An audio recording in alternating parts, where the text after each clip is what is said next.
All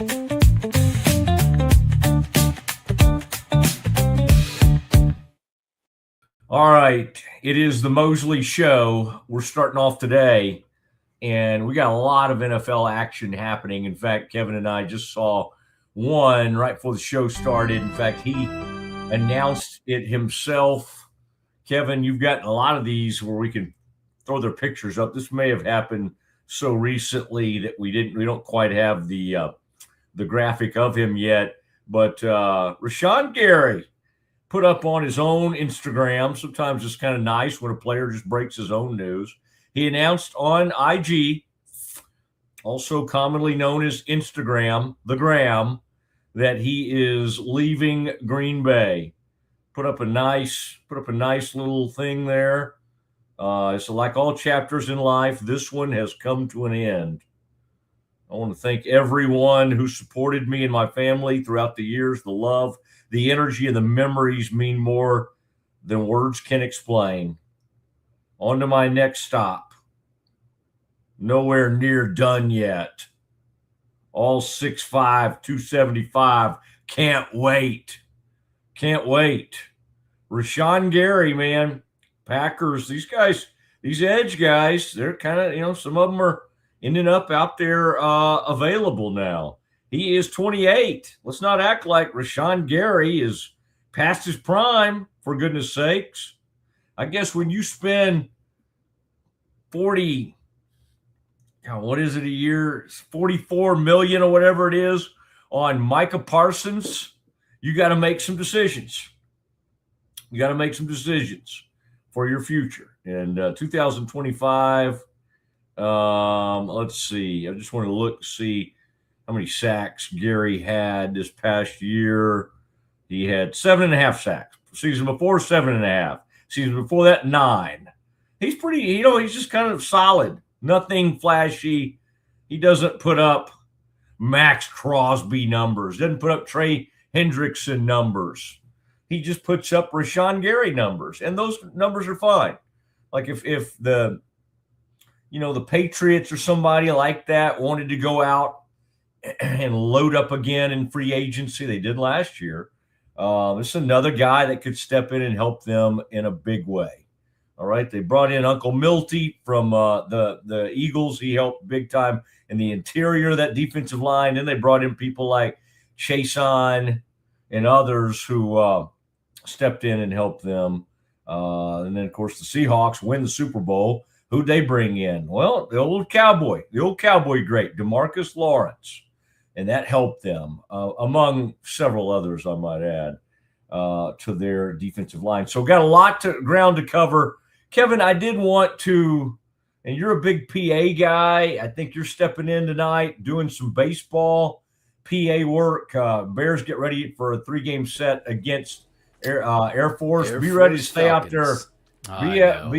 Stay out there for a while, buddy, because Air Force, and I don't know what the weather will do to you, but Air Force also knocks the ball around the yard. They're not great, but they have been involved in some 15-14, 15-11. And one of those games, 2 of those slugfests were against DBU. That's a great program. Okay, so they'll hit it around the yard on you if you don't watch it.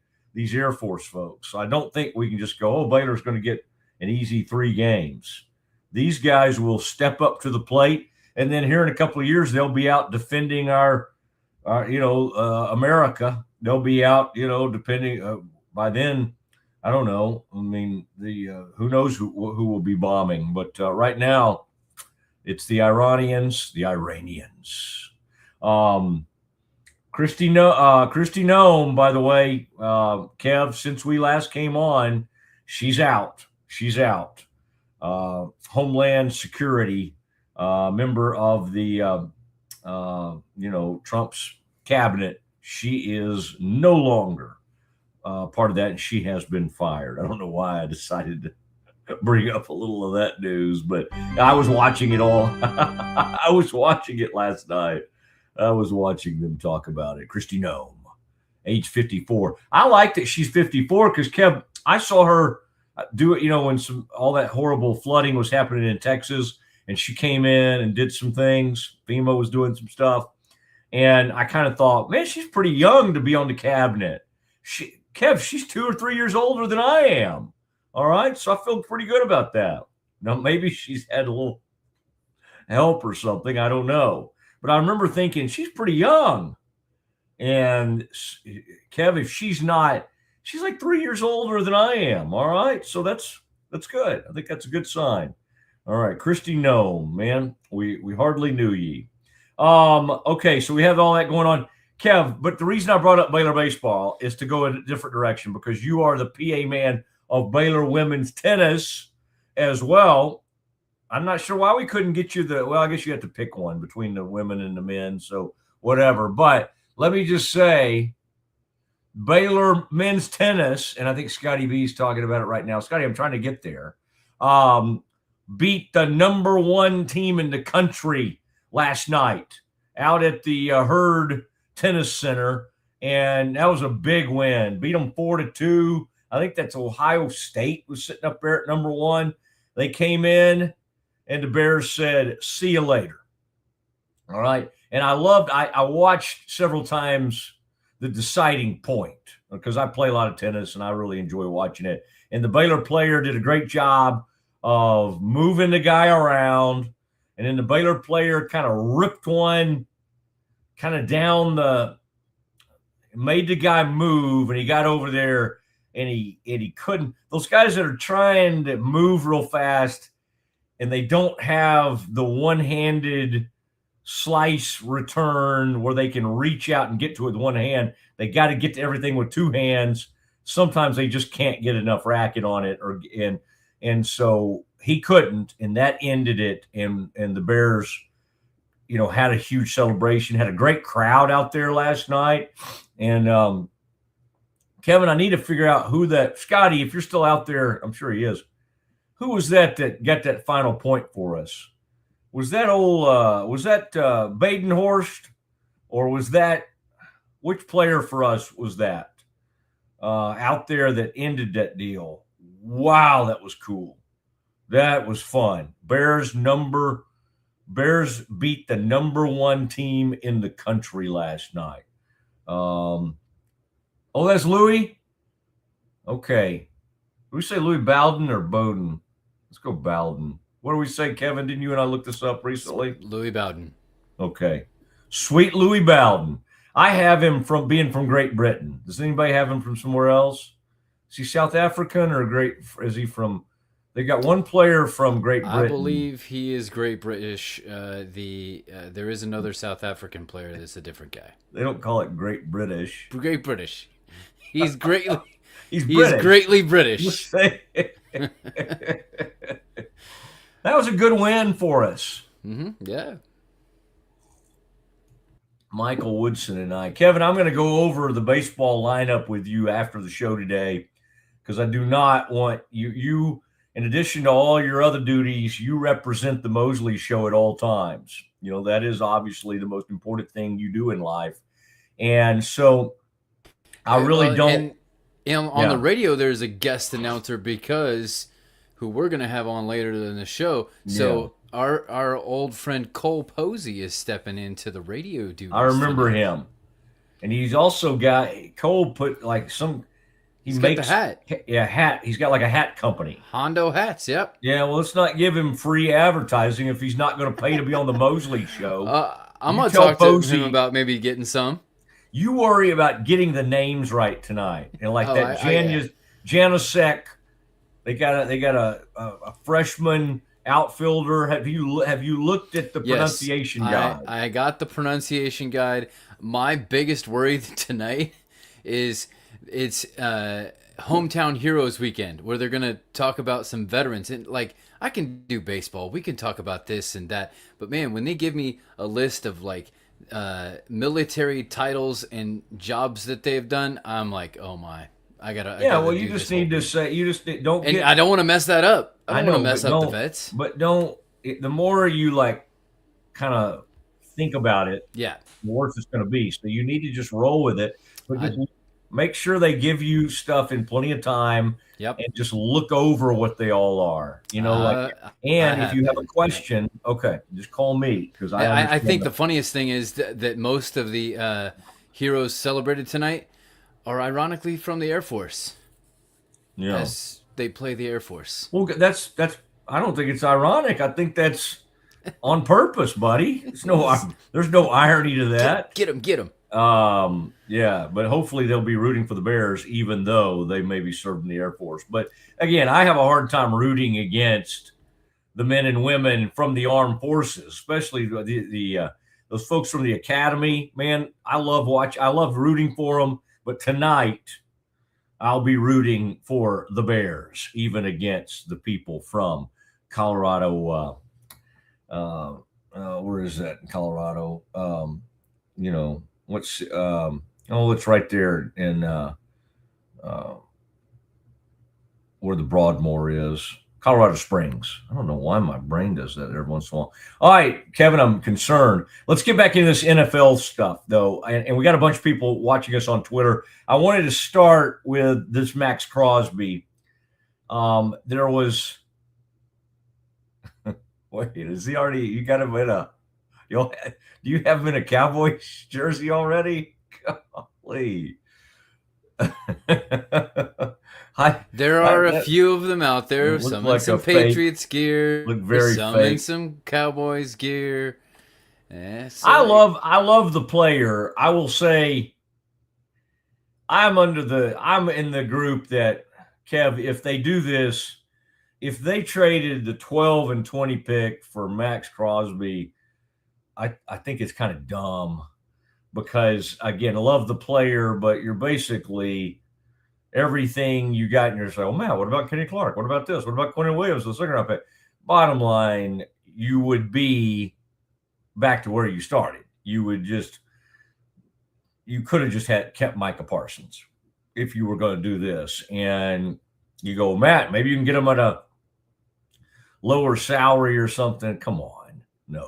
No, that's not, Max Crosby, whatever his contract situation is, you're going to have to make sure that's all worked out and all of that. So I don't love the idea of 2 first-round picks, which is what the Raiders are wanting. Now, if it was the 12th pick and in a future second rounder, they don't have a second or third in this draft.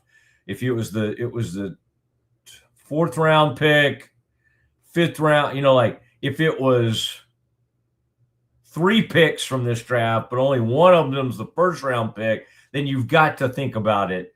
And then it kind of matters what player you could send them.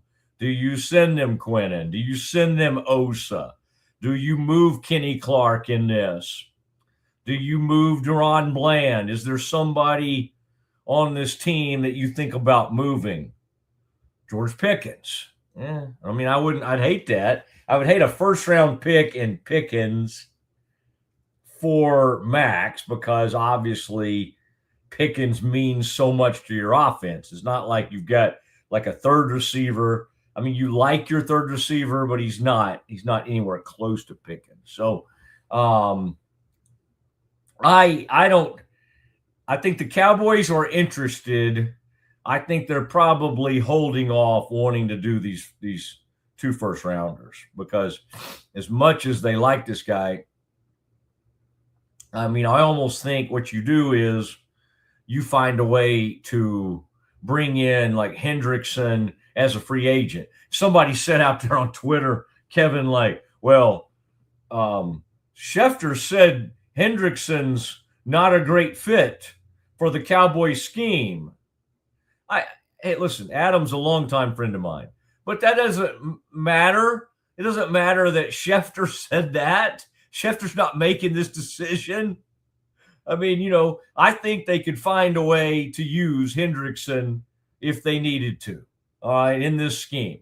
I think it's more about, can the guy play, which, yes, and can you find a way to play him?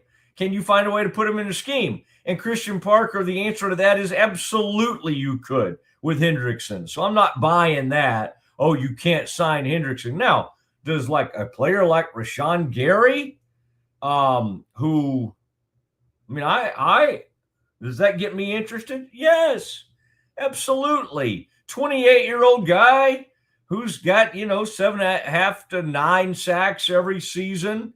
I mean, would that immediately become your best pass rusher? Yes. So again, you could probably do that on a now again, but once they hit the market, all it takes is a couple of teams start to bid on a guy. Now, somewhat related, Kev, Danielle Hunter from the Texans got renewed. He got a contract extension, and it's one of these weird ones. We're conditioned to think of one-year deals as like the franchise tag. All right. Well, this guy got a 1-year, $40 million extension. Whoa. Man, you think Zim didn't know what he was doing? You think some of these guys that have come from other places, like used to be with the Vikings? Whoa. Kev, am I correct in saying that Danielle Hunter is about 31 years old, 31 or 32? Does that sound right to you? He's somewhere in that neighborhood. He's still, man, he is good. Sounds good to me. Okay. I'm going to look it up. Thank you. But I like it when you check me on these things. But I kind of think that's what I saw earlier today. What is Danielle? Stop it. It's spelled like Danielle. It looks like that, but we know his name's Danielle. Yeah. And that's what we're going to call him. You nailed it. 31 years old. All right. 31. Jeez.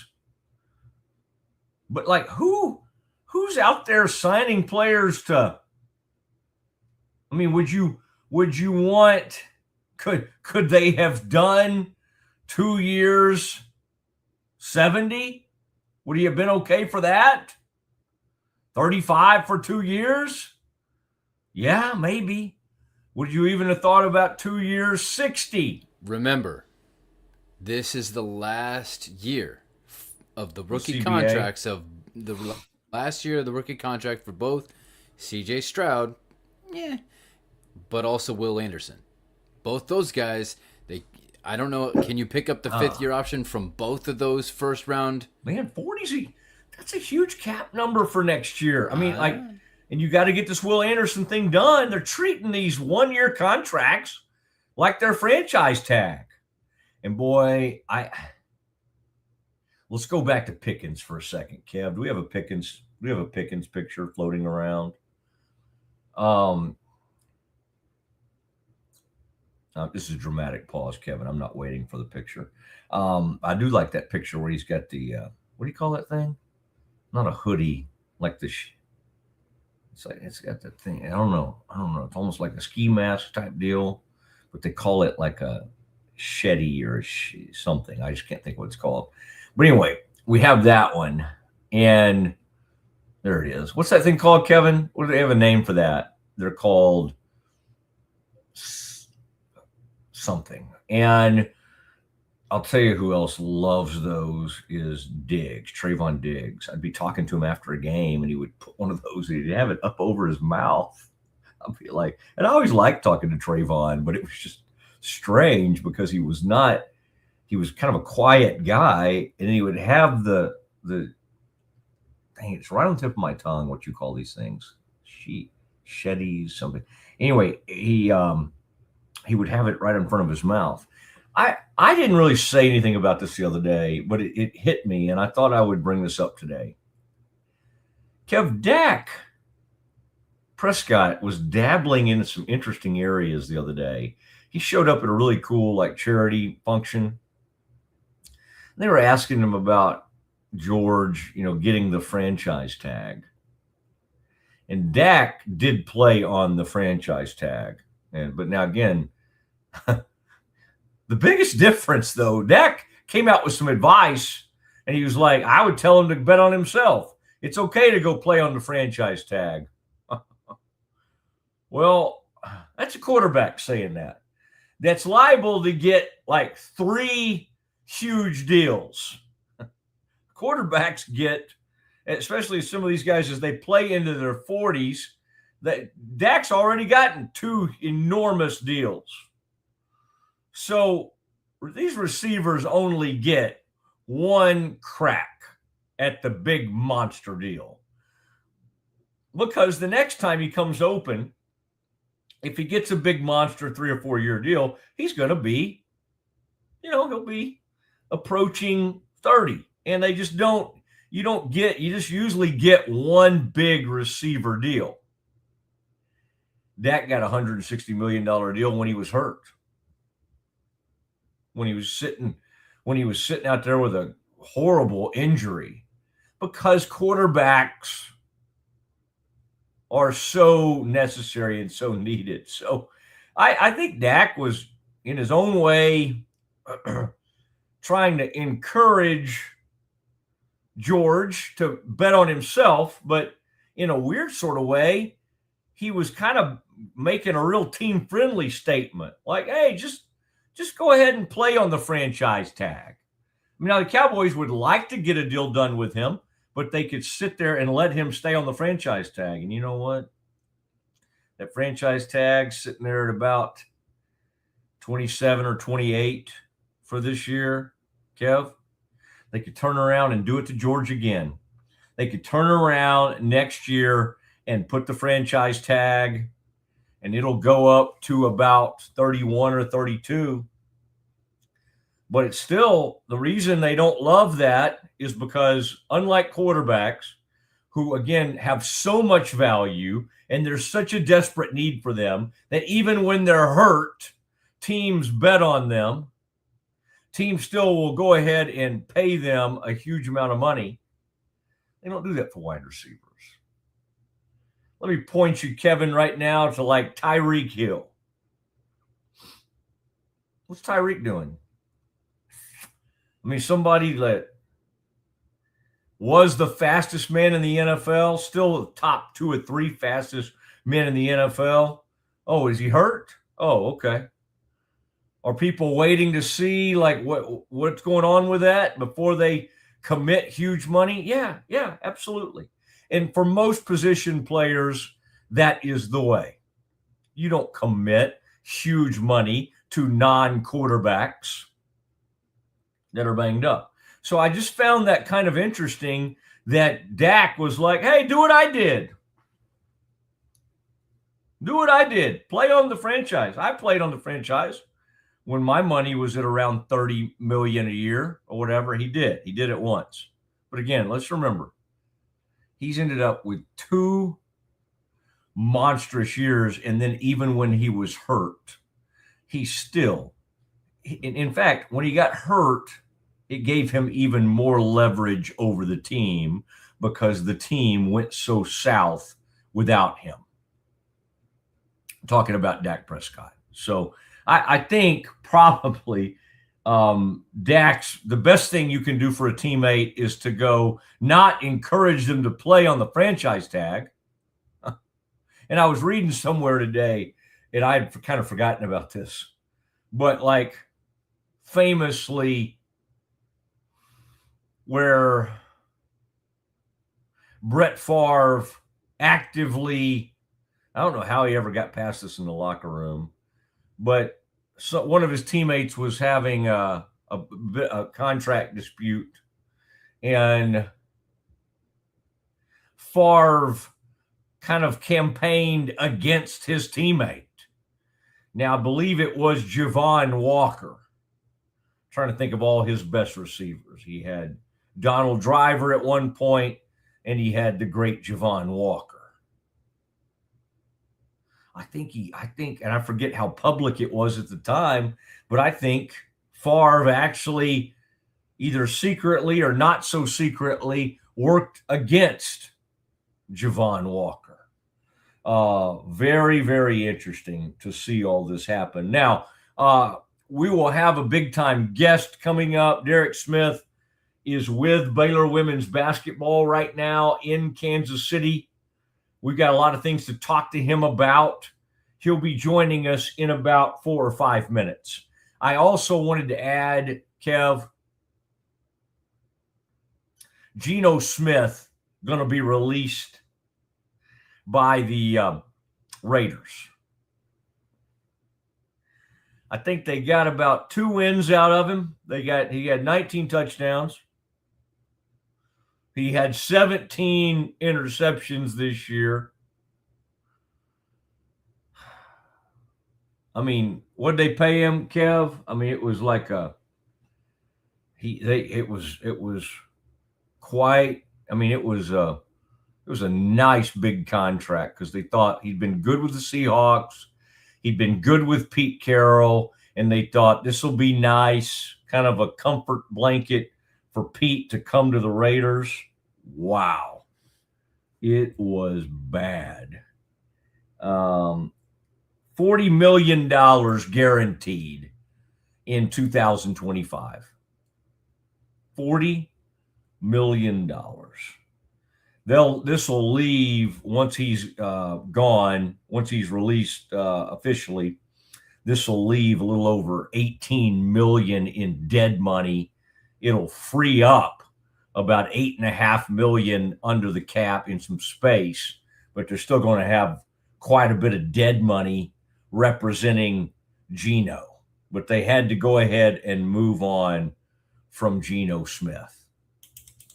Gone but not forgotten. Geno Smith no longer with the Raiders, and we'll see where he ends up. So we're starting to see some interesting quarterbacks that will be out there, some interesting veterans, including some young ones. I think Spencer Rattler will be out there available. All right. Cousins is not that young. Cousins and Geno are right up around the same. Maybe somebody can take another crack at our old buddy Flacco, the ageless wonder. Flacco's sitting there at 39, 40 years old. It's not too old these days. You can play right into your 40s. Ask Aaron Rodgers. Ask Tom Brady. It happens. It happens. I remember being at the draft when Geno, poor old Geno, started to slip, much like what happened to Aaron Rodgers all those years ago. It happens. It happens, and it happened to Geno. There I was at Radio City Music Hall. I think that was one of the last drafts that was held there in New York before they started moving that all around, if my memory serves correct. Okay. I always reserve the right to be wrong. All right, quick break. And then Derek Smith is waiting in the wings. He's getting ready to call a game for the Baylor women tonight. And we'll talk to him here in a minute. Okay. That was really great for the first time on your own. Let's maybe take a break and then we'll come back and do some more. Sounds great.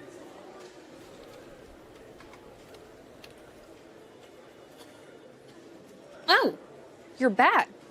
That was a fast break. I know. Hi, would either of you be able to assist me? Yes, she'd love to help. Oh, yes. I love assist. Central National Bank, proud partner of Baylor Athletics and Baylor Women's Basketball.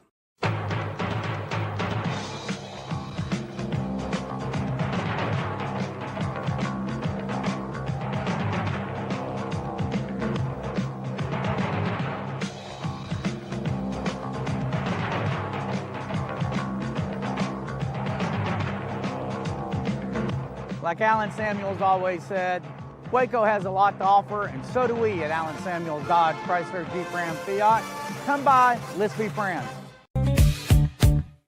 Bubble wasn't here. I don't know what people would be doing, like making PowerPoints or something. I love that I can sit down and build something the way that I think it should be built. Bubble turns ideas into fully scalable apps. Try Bubble today. At Covers and All, we've revolutionized protective solutions with cutting-edge, customizable covers, tarps, and curtains. We deliver premier protection at affordable prices and express shipping. Visit coversandall.com today for the perfect fit, guaranteed to last. Better sleep, inspired by nature. Your back, hips, and shoulders will fall into perfect alignment in any position, meaning that you get deeper, more comfortable rest. Visit ecoterrabeds.com. Cleanse your body of accumulated toxins and embark on your wellness journey at your own pace. At Global Healing, we provide premium supplements to help your body heal naturally. Start your healing journey today at globalhealing.com and organichemp.com. Relax with Hemp Delicious. Organically grown hemp, massively blended with delicious organic herbs, responsibly sourced for their holistic benefits. Each sip offers calming, antioxidant-rich wellness. Brewed just for you. Sip the calm with Hemp Delicious. Is your Mac running slow? Mac Booster 8 is your all-in-one solution to clean up 20 types of junk files.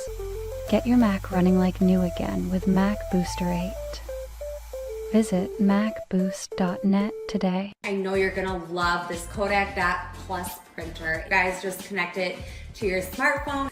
I can assure you, you are going to love this printer as much as my family has. You guys have to check it out for yourself. At Matt Piffle, we believe in celebrating your journey. Our unique personalized products are designed to boost your confidence. From custom home decor to meaningful gifts, we help you cherish the memories that make you who you are. Visit mappiffle.com and start celebrating your story today. It is the Mosley Show, Rogue Media Network. Derek Smith is in Kansas City for the Big 12 women's tournament. The Baylor had the double bye situation. So Derek is now ready. Look at all that, Derek. Look at all that. Let's go, Matt. We got some good graphics for you and everything. I was just reading.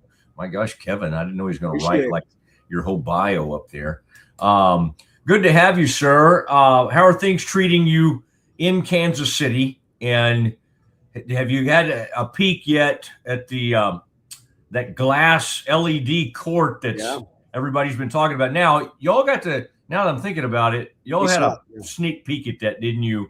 When it was when y'all were in Orlando, is that right? Yeah, that's right. Back in November, before Thanksgiving, we had the chance at they have their headquarters, a big warehouse, and they have a lot of NBA and WNBA and NCAA teams out there. And so we got to practice on it. And the reviews were good. The girls felt like it was easy to move on. They didn't feel like it was, I mean, I think the easy thing to say is it going to feel strange? Well, they didn't think it felt strange. They liked it, and they thought the way the floor could change was cool. So, kind of innovative for the tournament. It's kind of an interesting place to give it a try and see how it goes. And so far, the reviews have been good.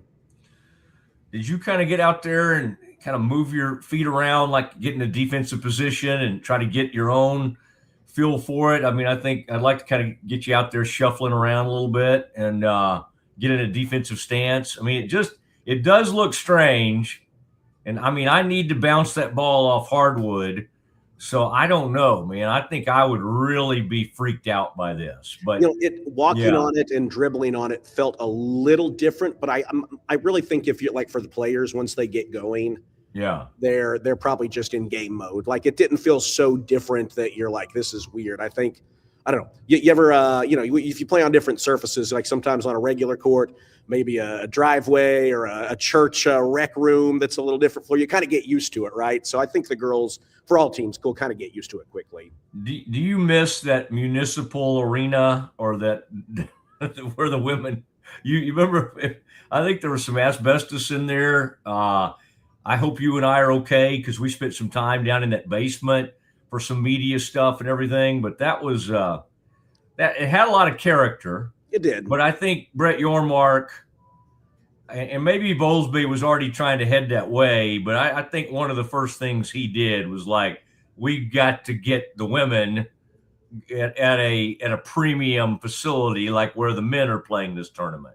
Yeah, I think that was a good move. And there was nothing wrong with Municipal Auditorium. It more than got the job done and a great location. But I think separating the tournaments and giving the women a more premier facility, as you said, has been better. It just feels more big time. And I think the games have a bigger feel there at the T-Mobile Center. And I like that, on one hand, it was nice having the men and women together and you could, go from one to the other. I think it's been good to elevate the women and give them their own kind of time on the stage. Derek, do you have a Kansas City barbecue? You grew up in Indiana, and so you certainly have loved the Texas barbecue scene, but you also maybe aren't as I don't know if you're as partial to it as some of us who get real territorial as far as like where we're from. I think you're an equal opportunity. When it comes to ribs and brisket and that kind of thing, sausage, whatever. The burn-ins are kind of the delicacy of Kansas City. Have you had a place that's emerged? And you're a guy that likes new experiences, so I bet you always are trying to maybe work a new one in. But where's the place you always find yourself going back to there in Kansas City? Honestly, Gates is my favorite in Kansas City. I like Gates. I think their ribs are the best. So their burnt ends are good here, Matt. But to your point about Texas barbecue, I would take good Texas brisket or a good Texas beef rib over a good Kansas City burnt end. Now, the burnt ends are really good, but I do prefer Texas. That said, I really do enjoy Gates. I think their ribs, their pork ribs, are fantastic, and so that's one I want to get before we go. All right, the women's matchup tonight, 8:00 start. What is this matchup like for Baylor in your mind? Take us back to earlier this season, these teams, and just how's the mindset for this team coming in? I mean, obviously, a real downer what happened in Fort Worth. And part of me is like, yeah, you want another crack at TCU. Part of me is like, man, somebody else please knock them off. Like, I don't, hopefully they'll beat them someday. I would be fine somebody else beating them in this tournament. But what about tonight? Because tonight's that key. What you can't do is be thinking about. Oh yeah, you saw it at K-State. Who'd they knock off? I mean, there's Oklahoma State just now. That's right. Yeah. Tech. We saw. Yeah, we've seen. Yeah. We've already seen some upsets. Where do you think this team is mindset wise right now?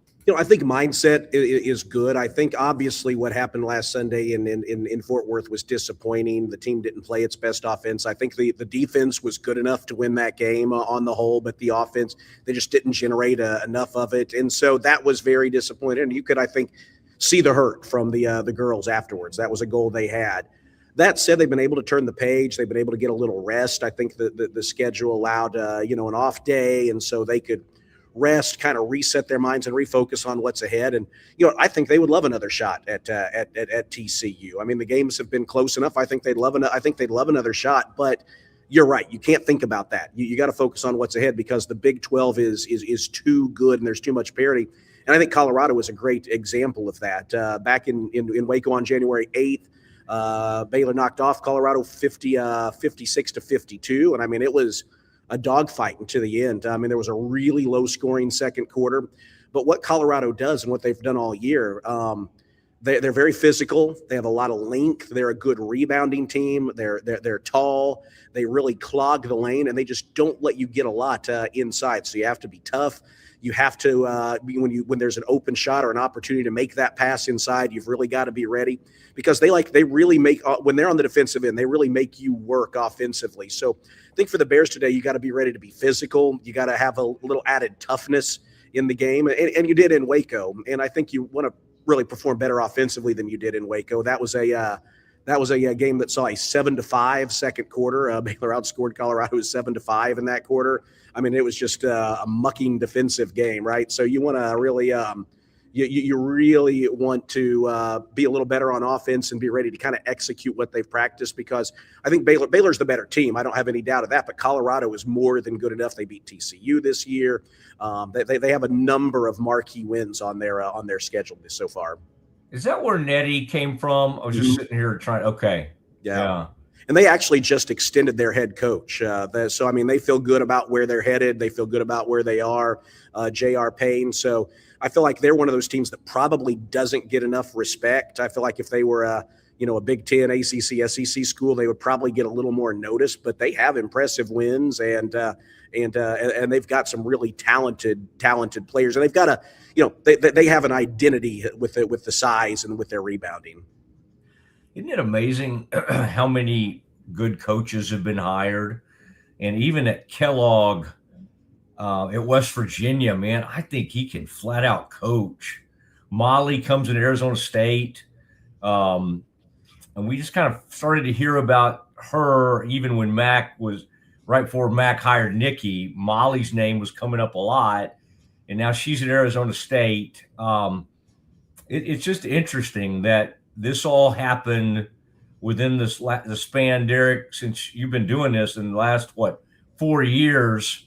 There's been this influx of really, and Finley and some of these guys that have been around are still around, and Gerlich's been there for a while. But it's kind of remarkable, isn't it, how many good coaches, have come into this thing. That there is. I mean, and you look like, when you look at the top of the Big 12 conference this year, you've got TCU, West Virginia, Baylor, all within a game of each other. You've got Oklahoma State, the 4 seed. I mean, that's 4 coaches who have been hired, like to your point, in the last 5 years. It's fun. It's competitive. There's everybody's kind of jockeying for the same pieces of real estate. And I think you see that this weekend here in Kansas City, certainly. But also, I think that, I hope that, what you just mentioned, that, people around the nation noticed. I think the Big 12 probably doesn't get quite enough respect. And I think, you can look, and there's different metrics you can go by. But the Big 12 has a lot of good teams and a lot of parity.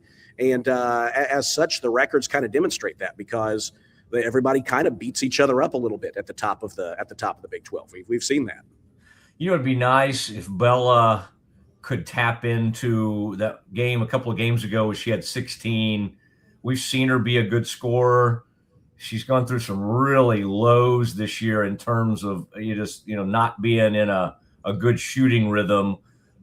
It's just Baylor performs best, it seems like, in the past when they have a true low post scorer. Now, they haven't always had that in recent years, but they function pretty well with that. And Eddie, it was kind of nice to have somebody down there that could score. That's just been tough, hasn't it? It's just so much pressure on Talia, and Coach mentioned it. It's like and she's willing to do it, but there's just something about somebody when you kind of need 20 to 24 points a game to have your best shot to win a game from somebody, that kind of puts some pressure on them. And again, she's not against it, but it would be nice if they didn't have that kind of pressure on her. Well, and she's been such a great pickup for the Bears this year, 20 and a half points per game. I mean, game-winning shot against Iowa State and a lot of big games.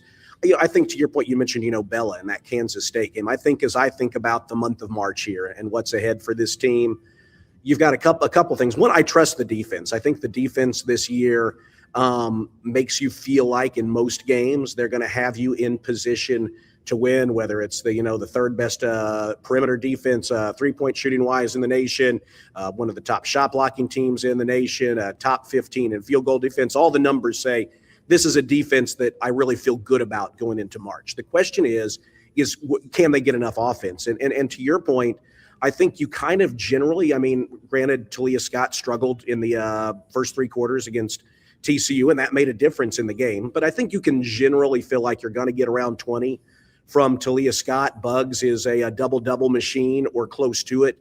But where is that other option? Is it Jana Van Geitenbeek knocking down threes? Does she get open looks? Markayla Johnson is averaging double figures her last 3 games and maybe seems to have turned a little bit of a corner.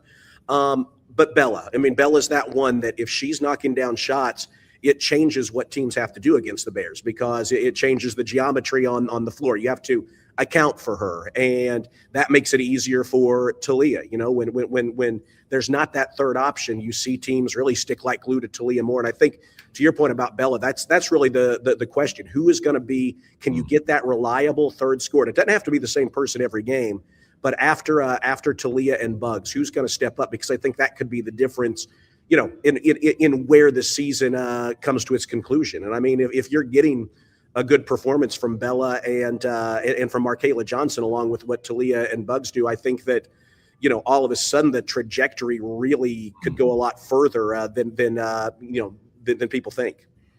Markayla was good against TCU, and you're right. It's pretty cool that she, I guess it was that third quarter or whatever, just kind of got the whatever fear out of her system and played a lot better. The other thing is they just can't turn the ball over so much. It's got to be just maddening. And maybe I need to look and see if the women's game, for whatever reason, has way more turnovers. Sometimes I feel like it does.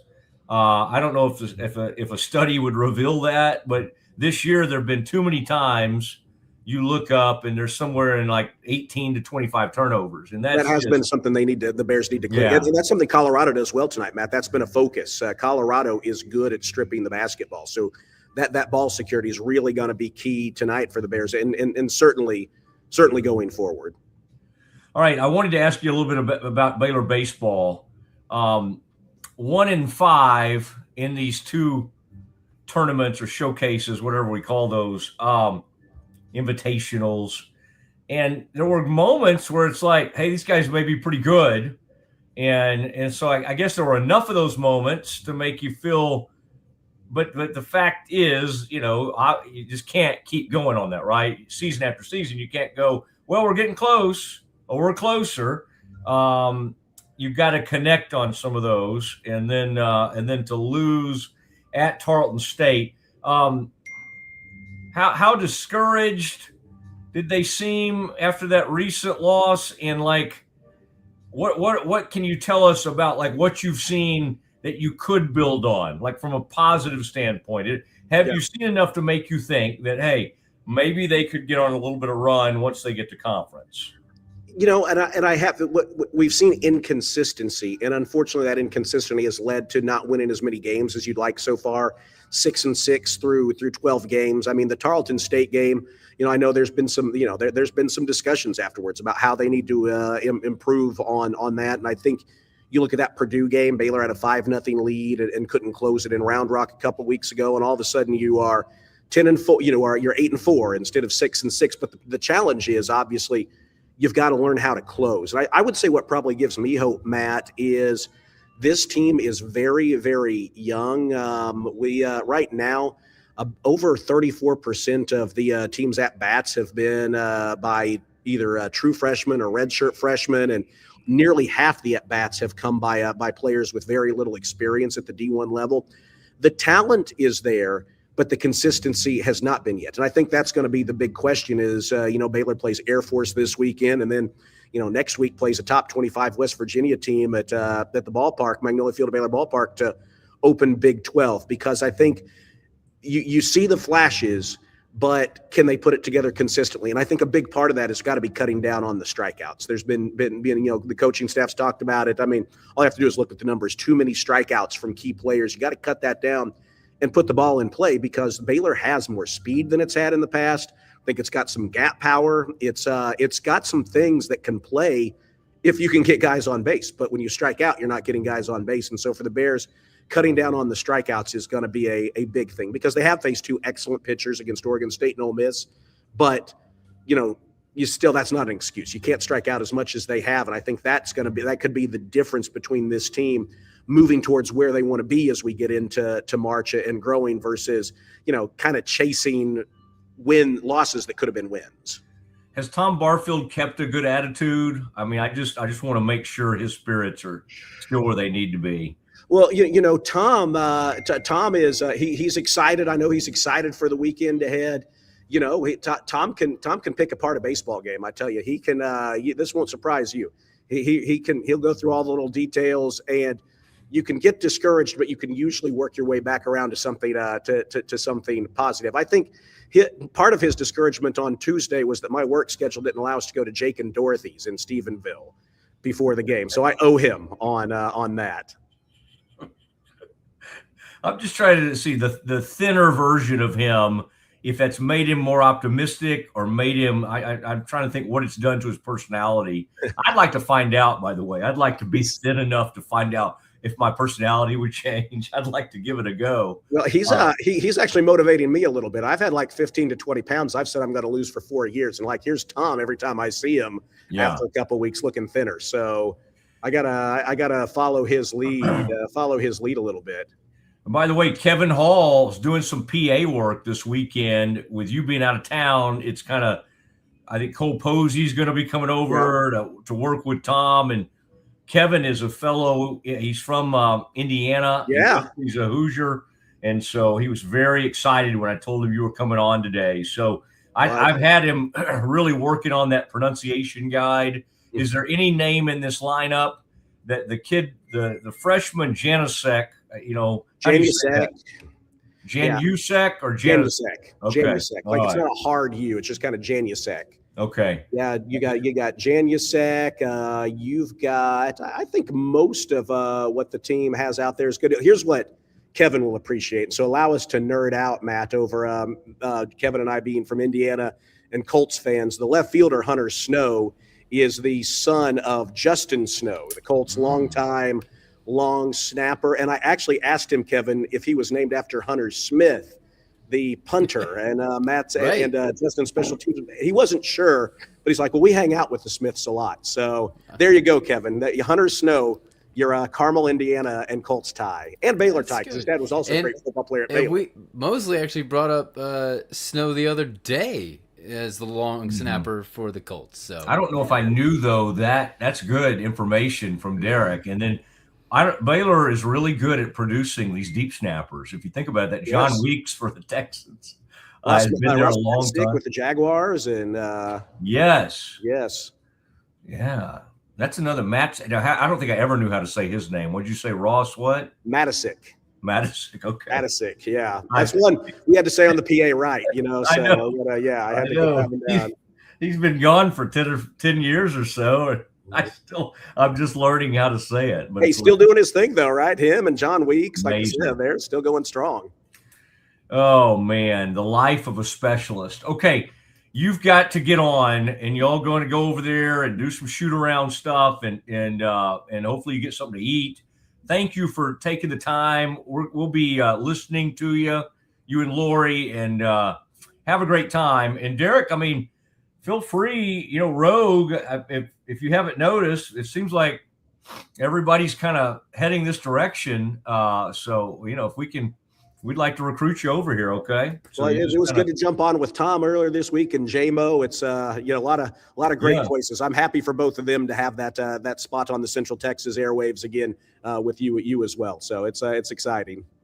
All right. Well, good to have you on, and have a great call. And then we'll keep you posted on what's happening with Air Force and Baylor. Okay. It concerned me when I started looking at their games, and they're not that great in terms of win-loss, but they put up a bunch of runs. That concerns me. Yeah. So and they've played a lot, kind of like Baylor. They've lost some games, but they played close games against good teams. So who can close? That's going to be the big question this weekend. That is the question. Derek Smith, thank you, sir. Thank you. There he goes from Kansas City. Boy, gave us some good information. Baseball. He does the Baylor baseball. He does Baylor women's basketball. And he and John are both good buddies, play-by-play guys. And I tried to kind of recruit him over there, Kevin. He's also good at, he's just kind of like, hey, I'm fine. I'm doing my thing. Y'all do your thing over there at Rogue. But great to have him on, and does an excellent job, and he's a fun guy, good friend. And Kevin, I thought you would appreciate me bringing you into it, and then we got to talk a little bit of Indiana related stuff. Now, he did not much. You went to Indiana University. He did not. He went to Baylor, but he is from Indiana. And what part of the state's he from, Kevin? I believe he's from the Indianapolis area. Don't quote me on that, but he actually did his undergrad at Anderson up in the northeast of Indianapolis. But he has some degree from Baylor. He got his master's at Baylor. Got it. I mean, I thought we could claim him for something. Yep. And Anderson. I mean, he kind of introduced me and got me into the PA thing. He's Mr. Third Down for Baylor football. It's third down. Exactly. You know where they got that thing, and other people do it, but you know where we got that. And that's another. And the fans go, first down. Yeah. That happened in the NFL a long time before that. Okay, but let me finish. Yeah. For college, UNT. 1 year, Okay. I mean, 25 years ago or something, we were up at UNT. It's also one of the great, and I think John Morris got in trouble for this. I think I've told that story before, but did I tell you that story? Like he said, the guy, John would never get in trouble for anything. He's not like me. He's not like trying to get into trouble, right? But they killed us. We're up there. It was hot. It was awful. I don't know if Guy Morris, it may have been Dirty Dave Roberts, but we get killed by UNT. And at the end of the games, let's say that I think it was like 55-17 or whatever. And he said, Mean Green 55, Lean Green 17 of Baylor. It was a good line. And I think some of the Baylor people were like, can't do that, John. It's the last time you got in trouble for something. Okay, Kev, good stuff. Good stuff. Good having Derek on. And we got, we got a whole nother hour we're gonna roll out for you. Now we do still have a lot of NFL stuff. We'll hear from Jerry Jones. We'll give you the latest on Max Crosby, what we're hearing on that front. And then there's a lot. And then at some point, I've got more on like these Baylor players from the combine. Like I'm very interested in, Kev, Michael Trigg. I don't know. Okay. If he lights it up at Pro Day, maybe everything will be fine. But for a guy who already had a few questions about things, this is kind of weird that he pulled out on the Senior Bowl and he didn't work out at the combine. Like we gotta kind of at some point we gotta get Michael Trigg out there in front of these scouts to remind them, hey, that unbelievable tape I put out there, I can back that up in a lot of areas. I can think of a show where you could come on and, have an open forum. Let's find out who Trigg's. That's a good point. Well, we need to find out who Trigg's agent is. He did some media recently. Who did he sit down with? Like Michael Trigg did some media, and he's good. He's good. All right, it's the Mosley Show. We're going to roll right into the 2:00 hour. And it is a star-studded. We got a lot to get into. But next, we're going to do something we like to call Campus Confidential.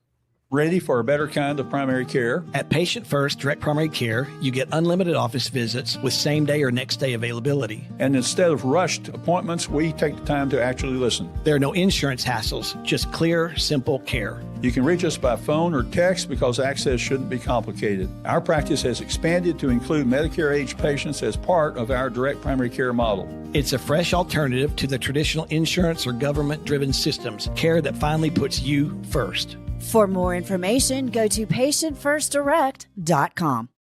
Enjoy a quiet atmosphere with beautiful river views at the Brazos Landing, located in Waco along the Brazos River across from McLean Stadium.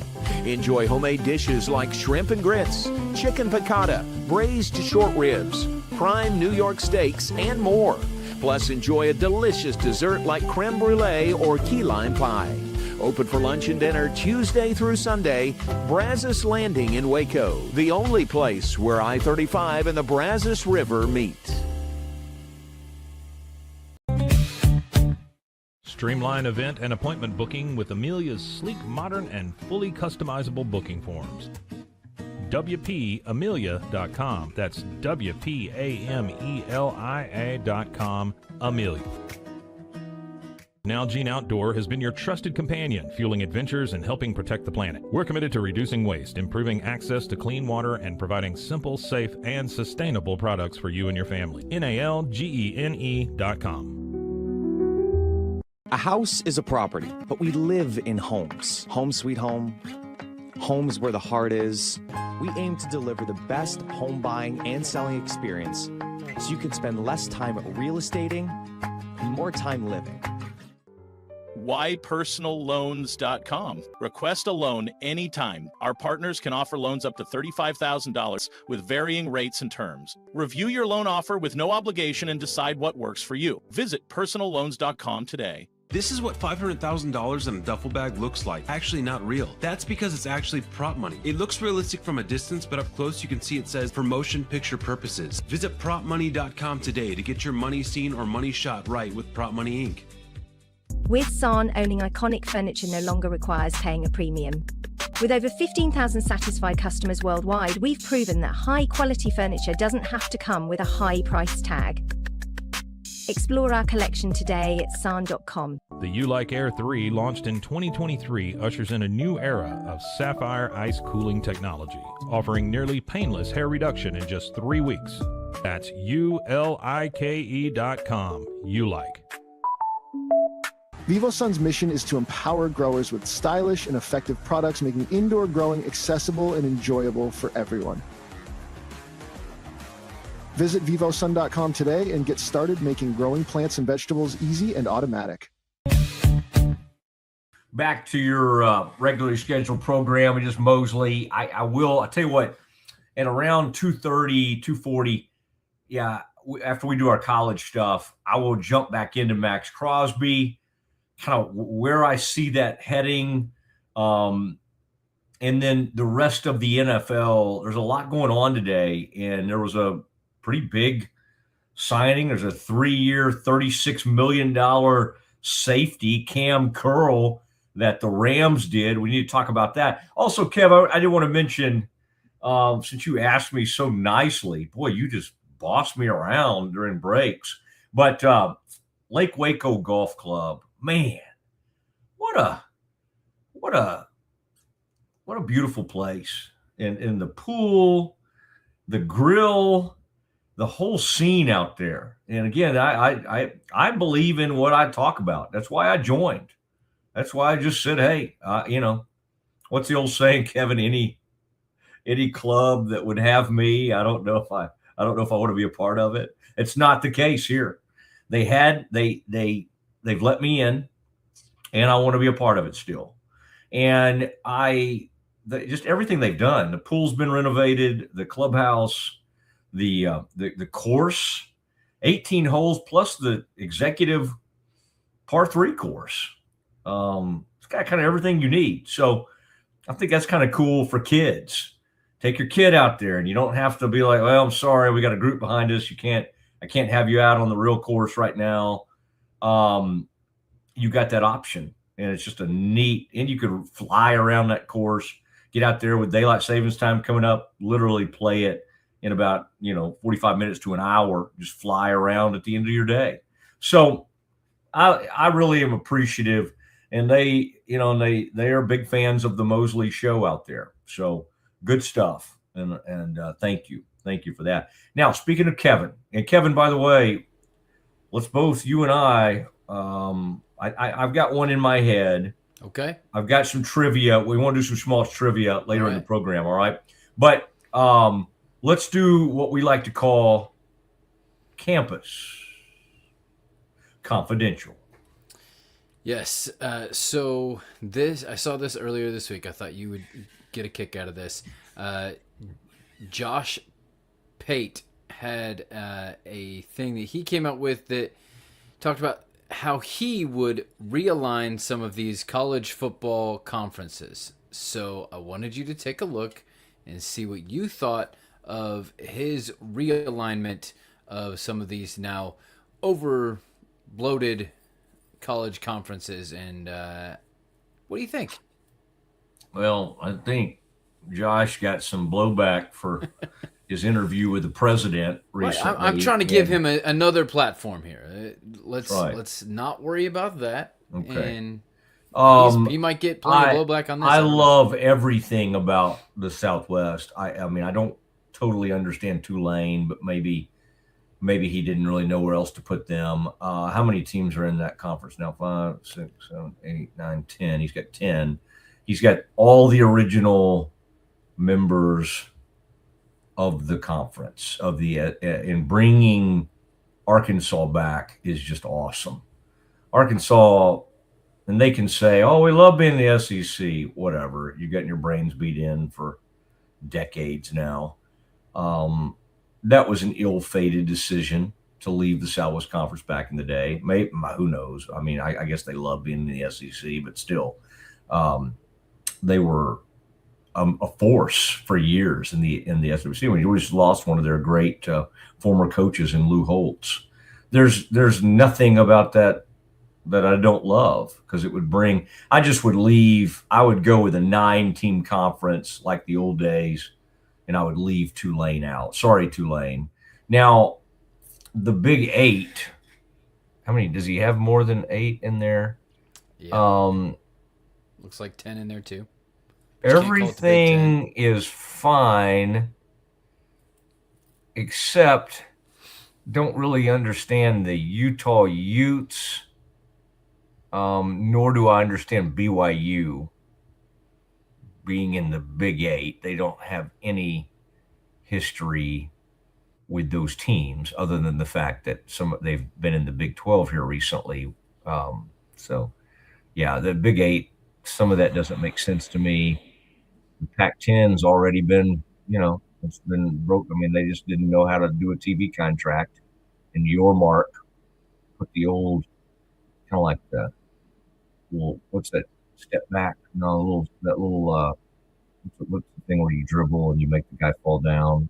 Kind of that crossover. Broken ankles? He put the crossover move on him. Okay. Independent, I don't know, doesn't make any sense. Big East, I like because it gets some people back in there where they belong.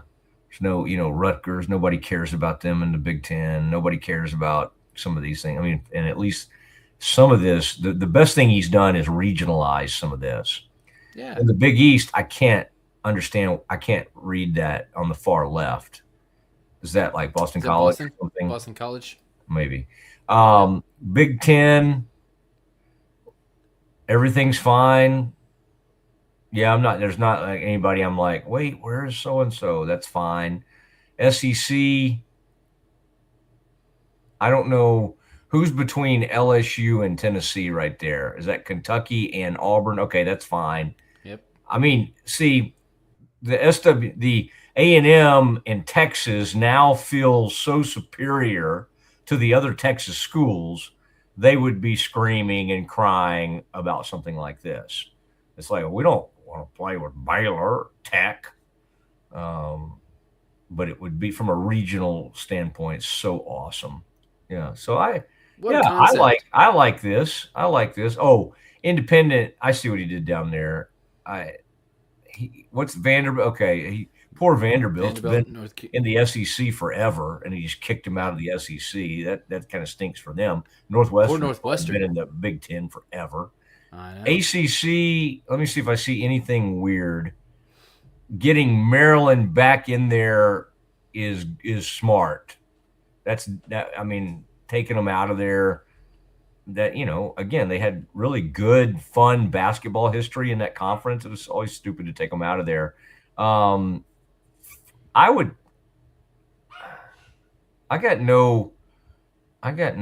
dog seems to have some opinions, but yeah, everything's fine. The rest of that ACC. What a concept to have regional conferences where you're in the same time zone. It would, be great for student athletes, and what a concept, right? Oh yeah, you don't love USC and UCLA in the Big Ten? That doesn't make sense to you? No. All right, way to go, Pate State. Way to go, Josh. Way to go, man. He's just poor guy. He decided, that you can't pass up an interview with the president, and that's fine if you want to take that stance. That's fine. The problem was he thought he was getting like a good amount of time, and the president was running behind. So they gave him like 8 to 10 minutes, and so the president just started talking, and Josh didn't really get anything in. That guy does a good job. That one just kind of went the wrong direction on it. Yeah. He should have had Christy Nome on. Yeah, right. I mean, she's freed up now. So incidentally, I do have my own take on realigning some NFL conferences and divisions, but we can get to that another time. Okay. For this now, this is the brand new bracketology from Lenardi from today. Here is I sent you a link to the whole bracket, but this is the last team in, first team out, and the overall top seed as of today. They come out on Tuesday and Friday. Now, as we get closer to next Sunday, week from Sunday, we will have the announcement. This stuff does start to interest me more.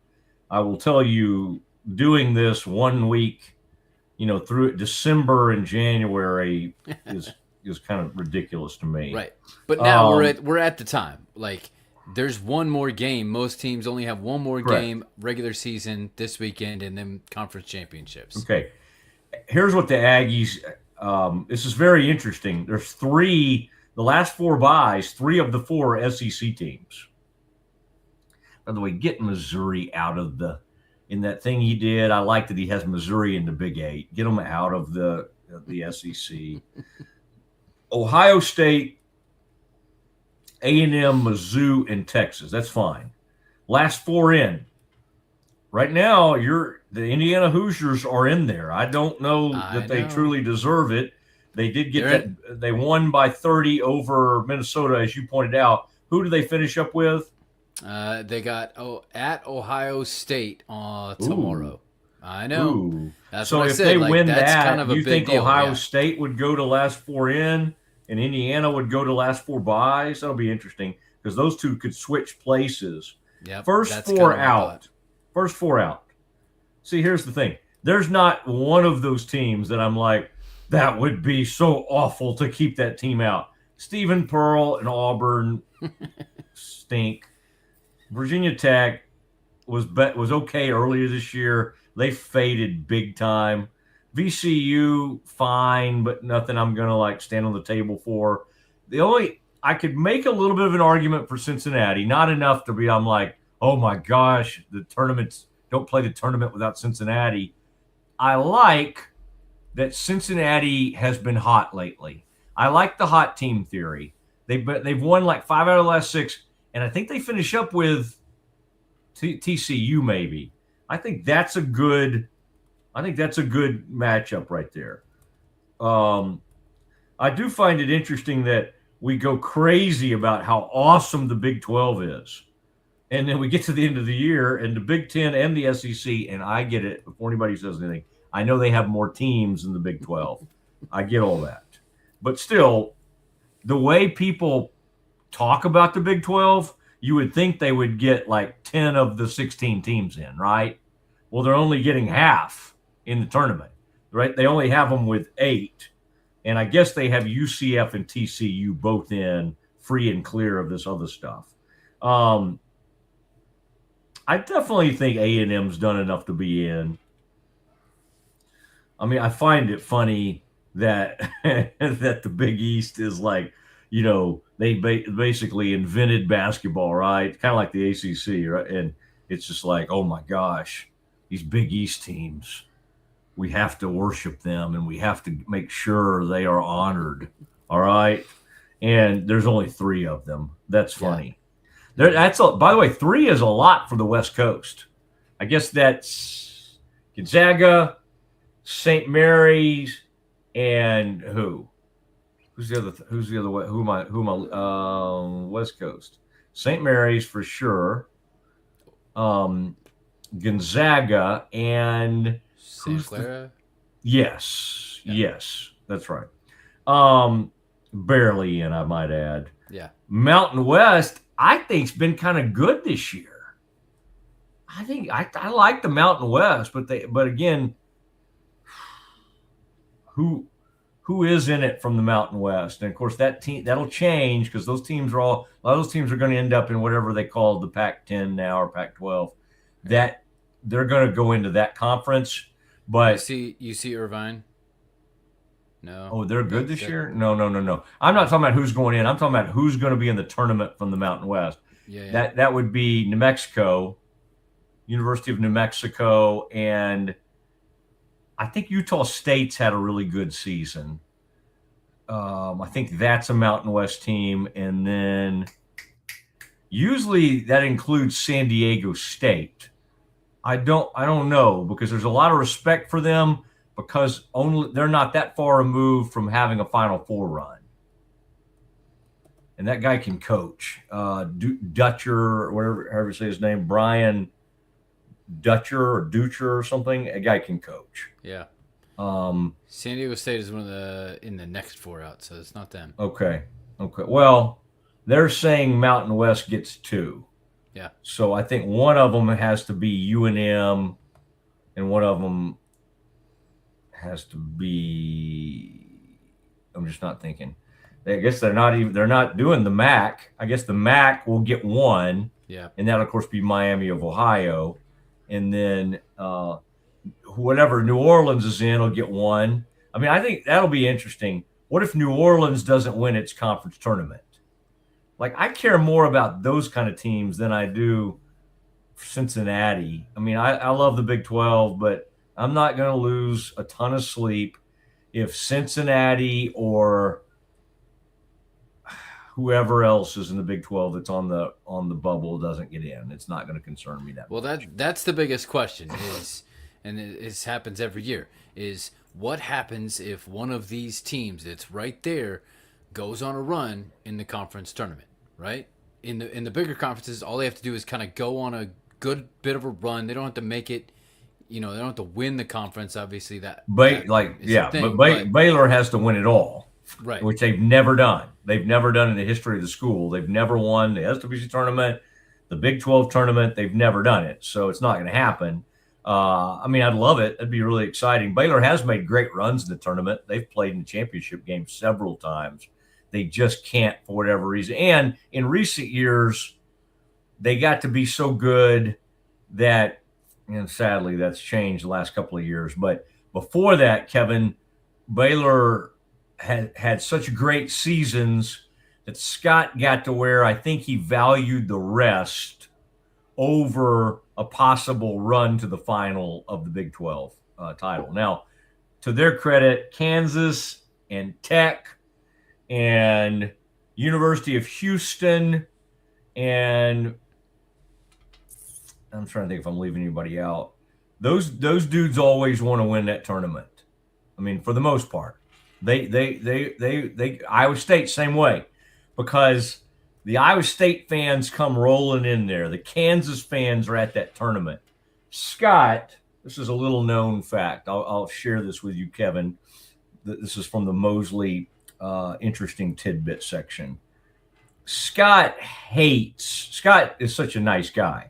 There's few things, Scott, that bother him that much. Maybe the officials at Fog Allen, maybe there are a few things.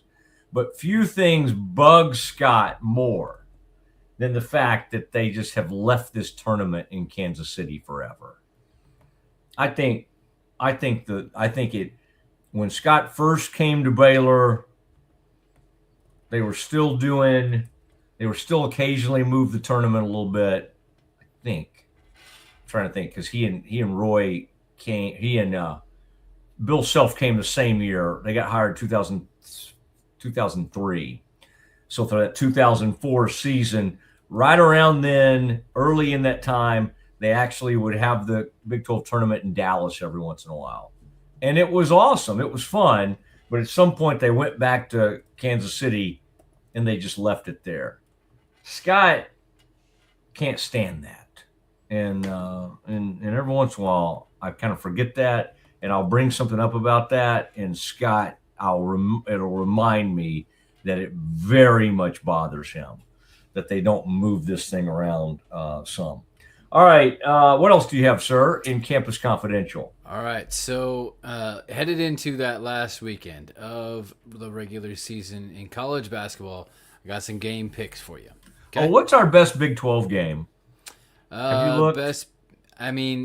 Probably Tech BYU.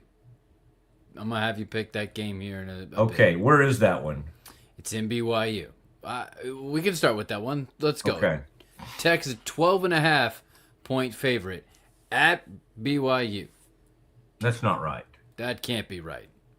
So you're reading it wrong. Look at that again and make sure you're okay. That's the men's game at BYU. Yeah, let me see. Texas Tech men at BYU, because there's no way there's a 12.5-point line. It can't be. Okay. It may have been the old football 8. Still 8 points. BYU's favored. No. There is no way Texas Tech is favored by 8 in Provo. No, okay. 2.5 BYU. There you go. Finally found it. Okay. Yes, 2 to 2.5. It's Tech. Wow. Can you imagine that? And How Tech far outranks BYU at this point. BYU is no longer ranked. Yeah, because they've gone that on a doesn't skid. even. It shouldn't matter at home against a team that is missing JT Toffin, and yet that is amazing that BYU has fallen that far. And I get it. Like, somebody went to BYU recently and then just handed it to them. UCF shows up in Provo, and at one point was like up by 30. I don't know, man. That's a good coach. DeBonce is awesome, and I know they lost a great player in Richie Saunders, but geez, to have it completely fall apart. And I gotta say, they have needed, the former Baylor great, the point guard, to step up, and he just really hasn't. And that's kind of weird that Rob has kind of lost it. So give me Tech to go get it done at BYU, bouncing back from a rough performance at home against TCU on last whatever that was, Tuesday or Wednesday. I think it was Tuesday. Give me the Red Raiders to go get this done. I've got zero trust in the Mormons right now. All right. Then we got Vandy at Tennessee. Tennessee an 8.5 point favorite.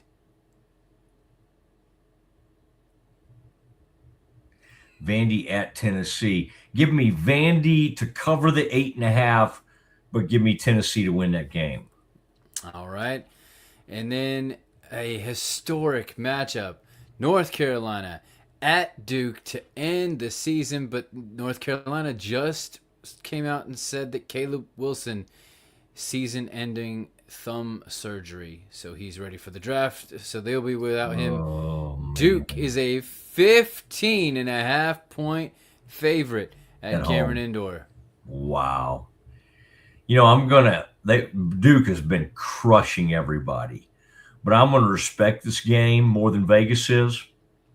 And I'm gonna say the Tar Heels cover, kind of hang in there and cover, maybe a late backdoor cover, but they're gonna hang in there. And you don't want to run into Duke on Senior Day.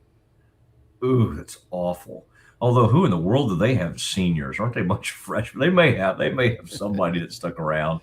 Yeah, I'll take UNC to cover, Duke obviously to win. All right. Then the last game of the weekend that I have for you is Big Ten matchup. Michigan State at Michigan. This is a top 10 matchup. And so Michigan is somewhere between a 1.5 to 2.5 point favorite in this game. What do you think? Where did you say it was? It is in Ann Arbor. Yeah, give me Dusty May. And although, man, Michigan State's been playing well, but I'll take Michigan to get this done. That'll be great. That'll be great. I wish I had a better feel for, is that a similar hatred level between Auburn and Alabama? Obviously, Michigan and Ohio State is a bigger deal. Michigan, but Ohio in-state State, Michigan and Michigan State, yeah, there's got to be some pretty big hatred there. So in basketball, Michigan State is bigger than Ohio State and Michigan in basketball, but Michigan, Ohio State is bigger in football. Yeah. When it comes to basketball, these two absolutely Yes, but think about how many times Michigan's not been good. Michigan State, for the most part, for the last 25, 30 years, however long Izzo's been there, they're very, very consistent. Michigan, not so much. So they're not always bringing it to the party. Did you know, and I wanted to bring this game up because it's tomorrow, Baylor versus Utah.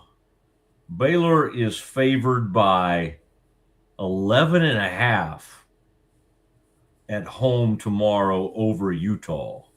Wow. Has there been a game this year where Baylor just ran away from somebody like that? I know Utah's not good, but Utah is 1-9 in their last 10 games, averaging 63.7 points. Baylor, the Bears are 4-6 in their last 10 games, averaging 76 points a game. Listen to this. Baylor's offense ranks 28th in adjusted efficiency, while Utah ranks 194th. Oh, man. I like that coach, though. Alex Jensen, I believe, is that new coach at Utah. He's good. He's an old Utah Ute player who coached for the Utah Jazz. He's a good player. I think he's a good coach. So I think they'll get that thing turned around perhaps and be okay. But at least for this year, they remain awful. But you can't let them come in there and beat you. Well, you cannot let this happen. All right. It is the Mosley Show, and we're going to continue on. And we got a lot of NFL stuff happening today. I do want to sound off, though, on some Max Crosby. Some of the things going on with the Cowboys involving Max Crosby, the latest on that. All of that coming up next. Enjoy a quiet atmosphere with beautiful river views at the Brazos Landing, located in Waco along the Brazos River across from McLean Stadium. Enjoy homemade dishes like shrimp and grits, chicken piccata, braised short ribs, prime New York steaks, and more. Plus, enjoy a delicious dessert like creme brulee or key lime pie. Open for lunch and dinner Tuesday through Sunday. Brazos Landing in Waco, the only place where I-35 and the Brazos River meet. When you strive for greatness, you have a target on your back. When it comes to finances, we're all targets for scammers. But with the right game plan, you can protect yourself. Don't get faked by fraud. Here's a tip. If you receive a call from someone claiming to be from a company, don't give them your personal information, ever. Unless you know them personally, hang up and call the company back on a verified number. This message is brought to you by Central National Bank.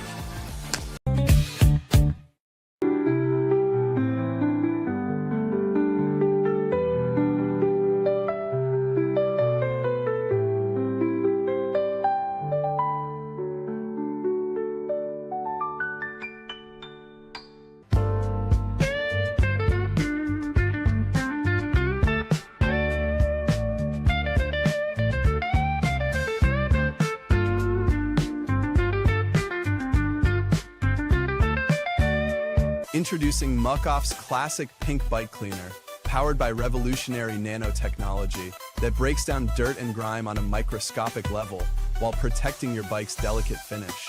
us.muc-off.com. At Open Goal USA, we're revolutionizing training for both soccer and lacrosse with our innovative portable rebounders. Perfect for players of all ages and skill levels. Visit OpenGoAAALusa.com and elevate your training today.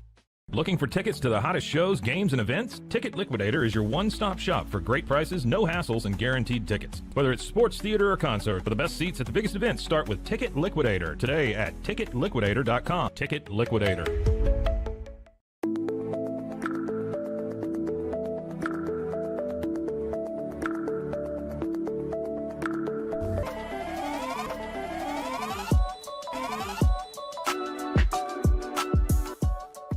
Send money abroad in just a few steps with Remitly. Sign up with your email, enter an amount, choose how your loved ones receive the money, enter your recipient's information, select a payment method, hit send, and relax. Download the Remitly app today.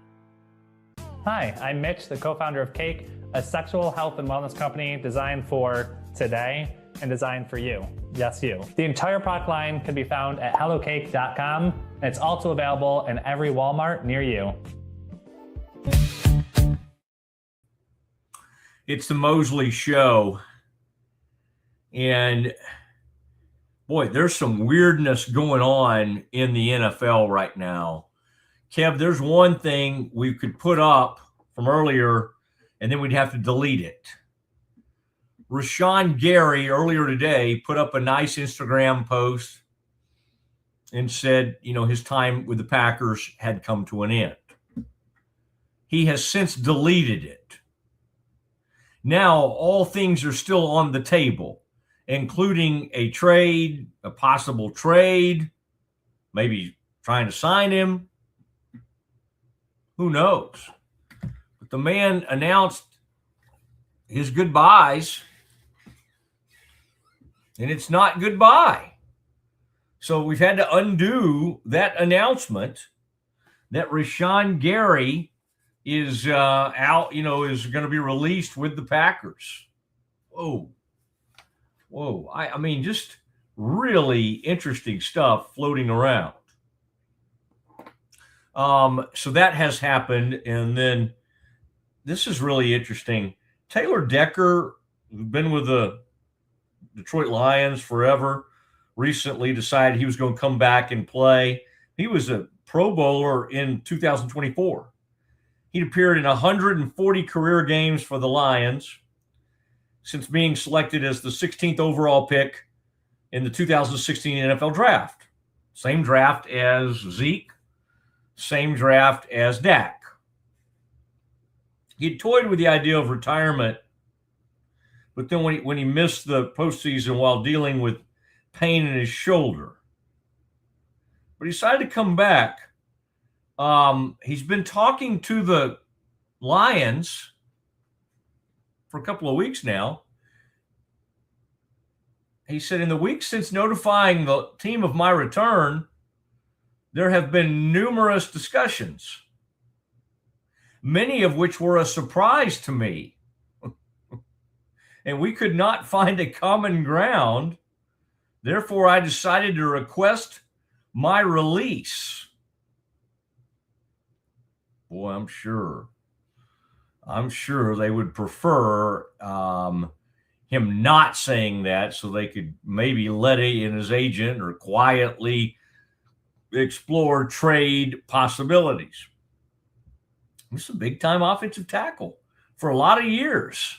This coming up would be his 11th season. Taylor Decker, now saying he will be released. Now, the latest on Max Crosby. Trey Wingo put it out there that the Cowboys were close 2 nights ago. Now, it's really, he's backed up a little bit as far as what the Cowboys, I think the Raiders are sitting there thinking, if we get enough interest, get enough teams, maybe we could get 2 first-round picks. You generally only do that for quarterbacks. What would the Cowboys do sitting there with 2 first-round picks in this upcoming draft? Now, somebody said here, even Crosby, he said, but 10 years of cost-controlled play. I mean, I would just say the reason I wouldn't do 2 first-round picks for Crosby is because you're basically just, in the end, you end up just trading Parsons for Crosby. I mean, it's the same.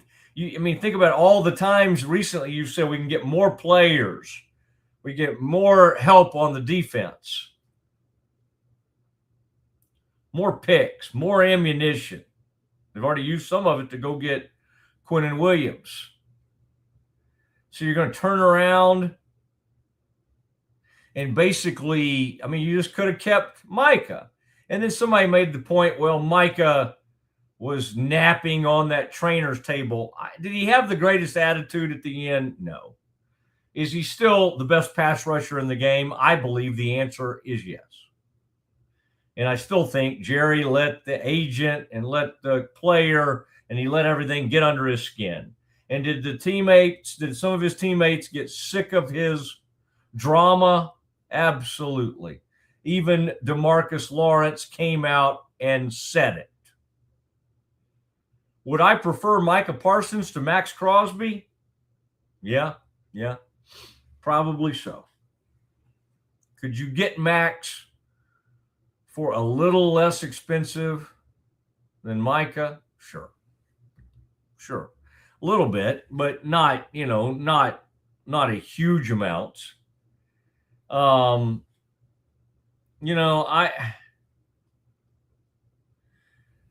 see. Werder said, Ed Werder, who I do the Doomsday podcast with, he said, Crosby is an all-time competitor, running pass, and has played every Raiders defensive snap 4 of the past 5 seasons. He's a high-value player, but surrendering 2 firsts in draft-rich in DNs and cornerbacks and safety seems questionable when starters needed at every level of defense. Kev, Crosby sat there last year 15 games. They sat him down. He wanted to play even when he was hurt, and they said, no, we're probably going to trade you, so we're not going to let you play. So the man does not like to sit out. 28 tackles for loss last year. That's an enormous number.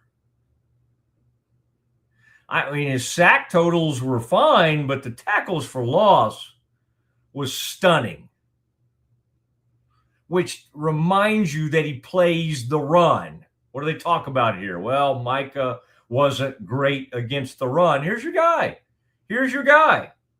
And what are you willing to give up for him?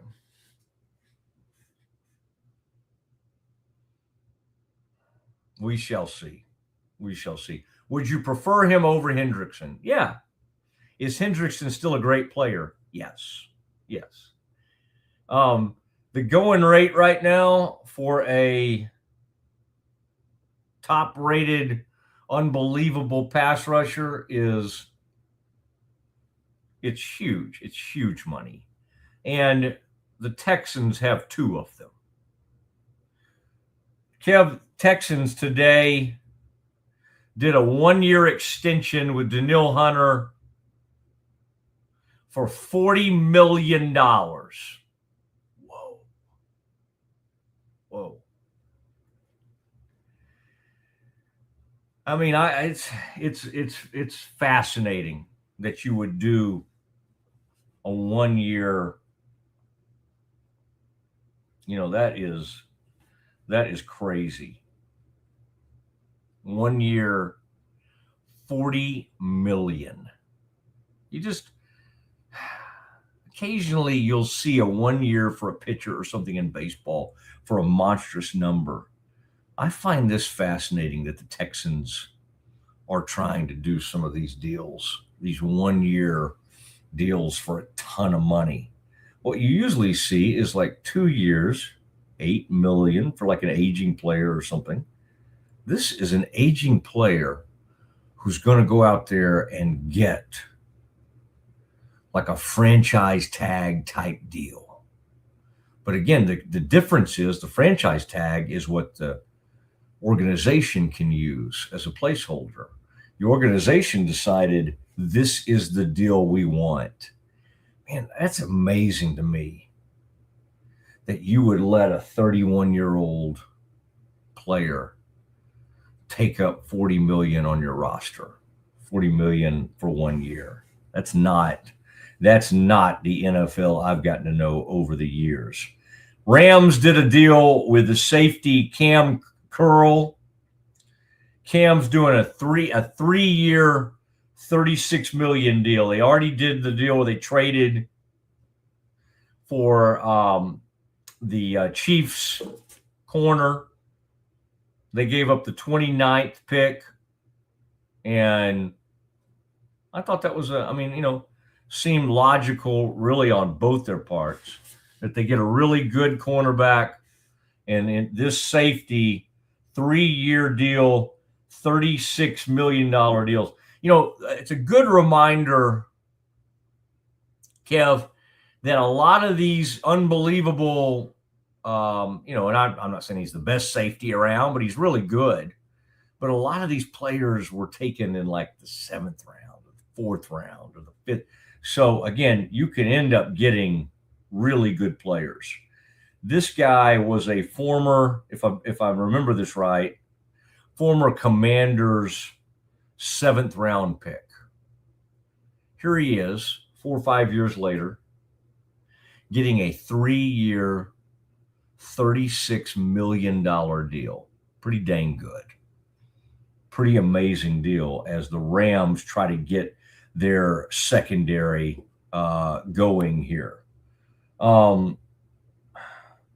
This was the one, Kev, that just kind of the other thing I'm keeping an eye on is A.J. Brown. It really is starting to feel like there'll be movement on that. He's been miserable with the Eagles.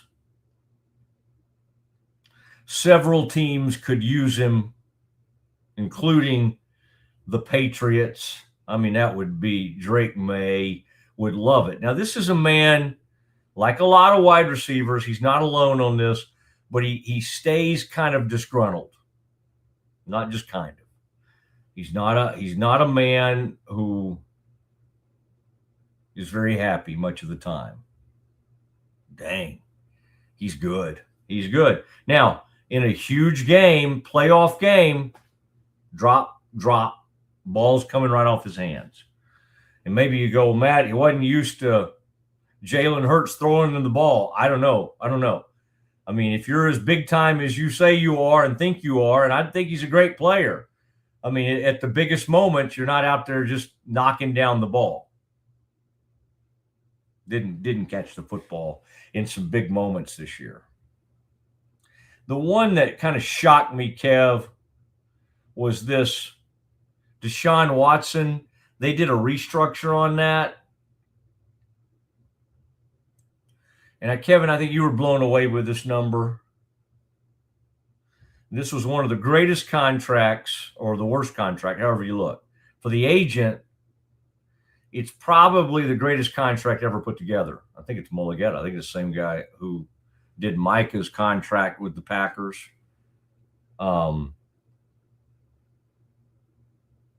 Fully guaranteed. Deshaun Watson in 2026 will be 30 years old. He's got $46 million fully guaranteed. Can you imagine that? There's been some thought, do you just at some point cut him loose and eat a lot of that money and all kind of what Kyler Murray did? But when it's this much, you can't get an owner to stomach that. There's still going to be a lot of dead money attached to that. They restructured. Kevin, would you like to guess what his 2026 cap hit was supposed to be? If that's what it is, I don't know. No, thank you. $80.7 million. He was supposed to have an 80.7. Now they'll restructure. I'll take that much not to play. I'm not playing for the Browns. That's not his money. That's what it counts against the cap. But he does get $46 million. Ugh. Just guaranteed train riding money. That's Deshaun. Appreciate you. We know you ran into some trouble and had all those allegations about you, all those massage allegations. But this is what we agreed to. $46 million. There's nothing else for the Browns to say.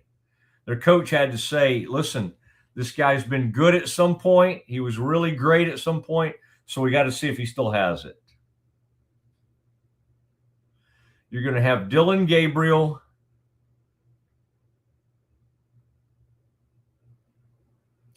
And you're going to have Shador. And you're going to have Deshaun Watson just duking it out in one of the saddest quarterback battles of all time. That'll be bad.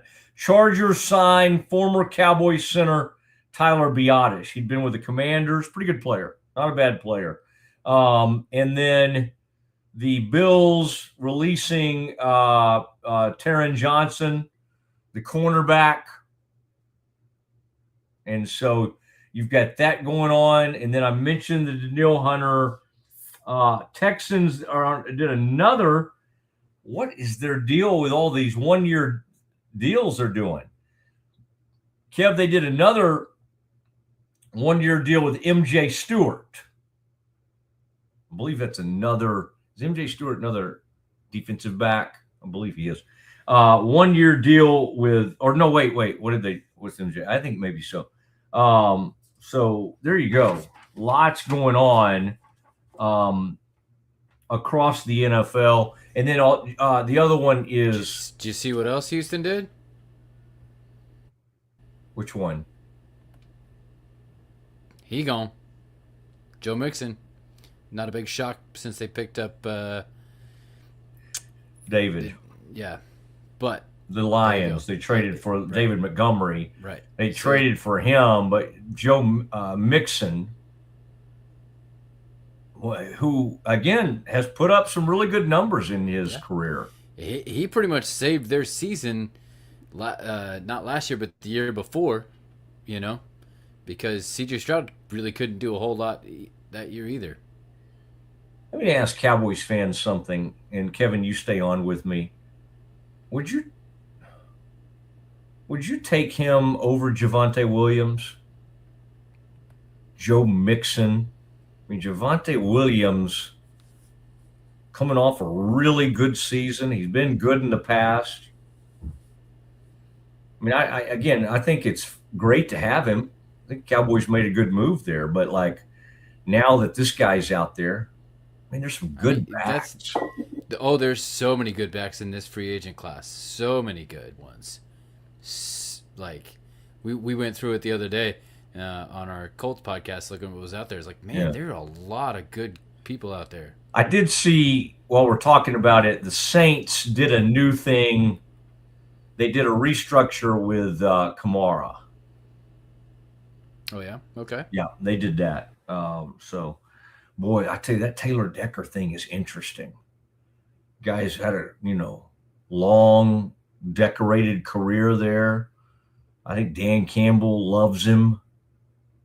And that dude's come out and just said, I'm done, man. I wanted to play another year.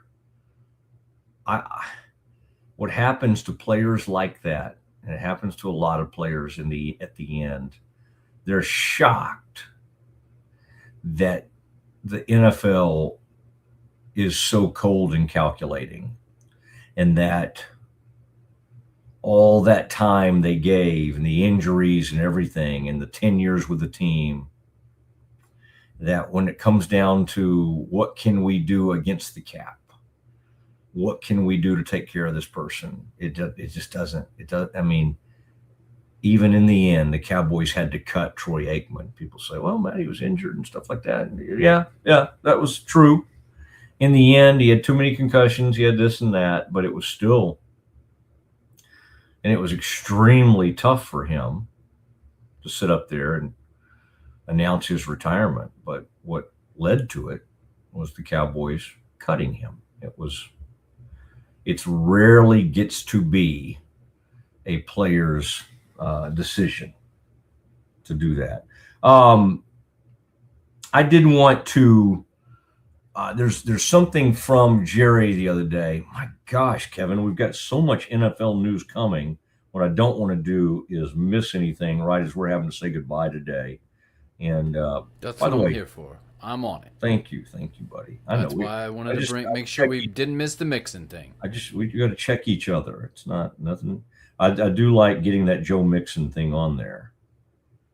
Wow, I mean that is really something. Saves the Texans $8 million against the cap. This Joe Mixon deal. Let's look real quick.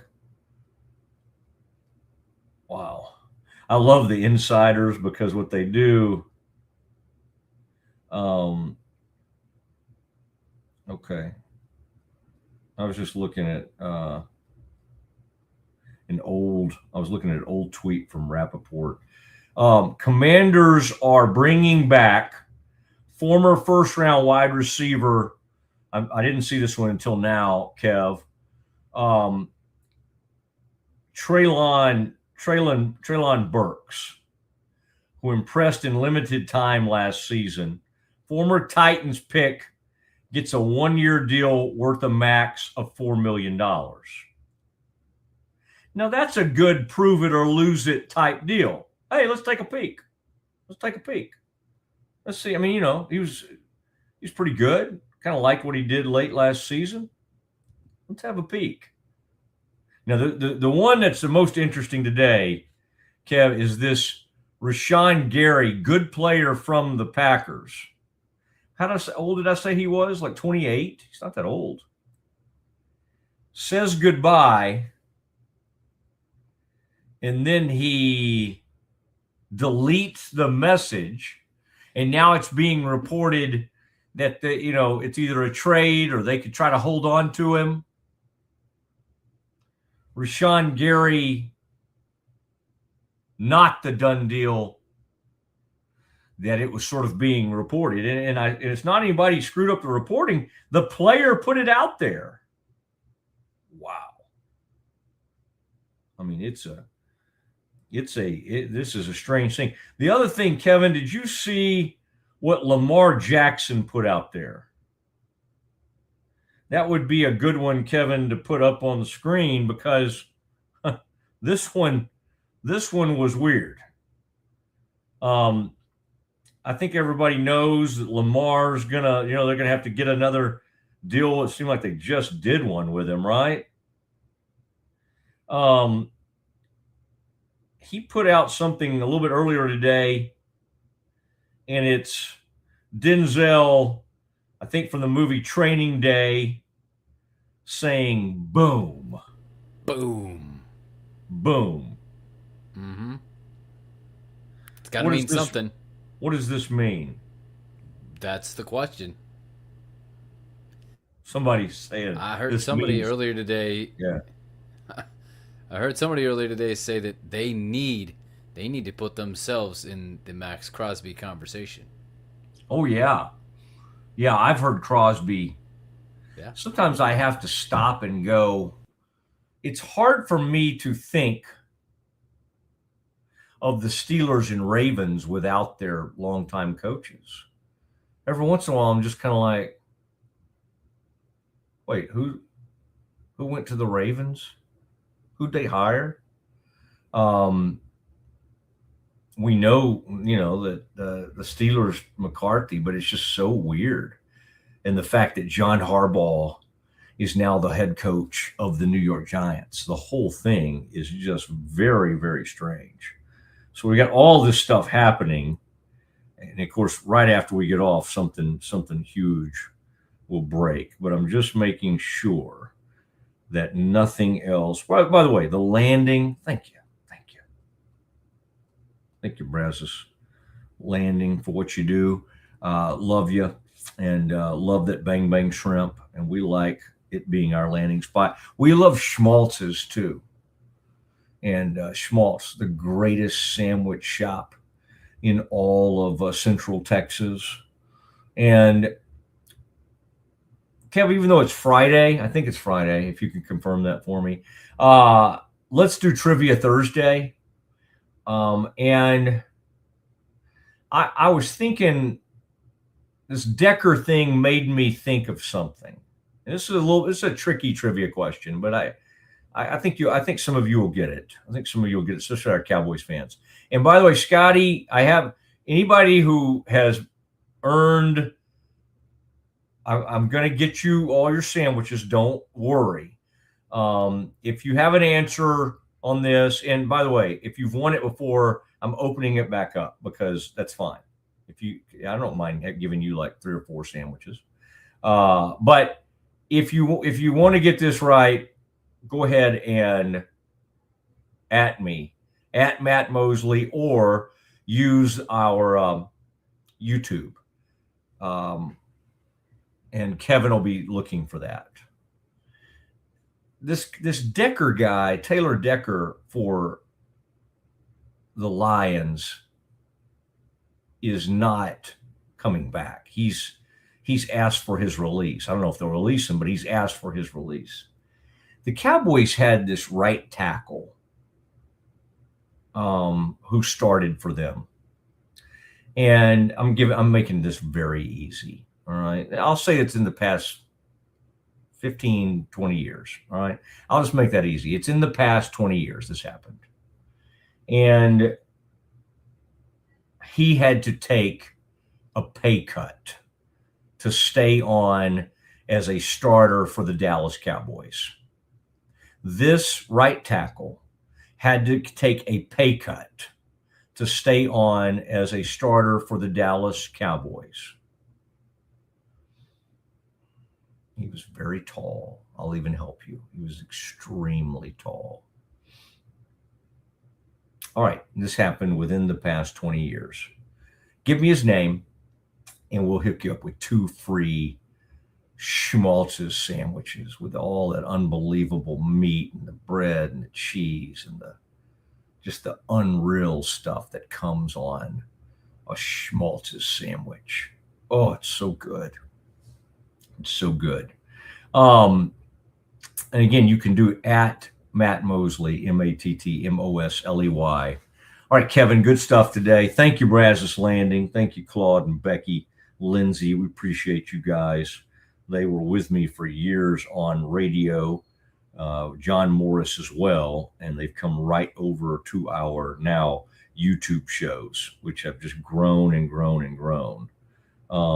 I also wanted to make sure that we didn't have, let's see.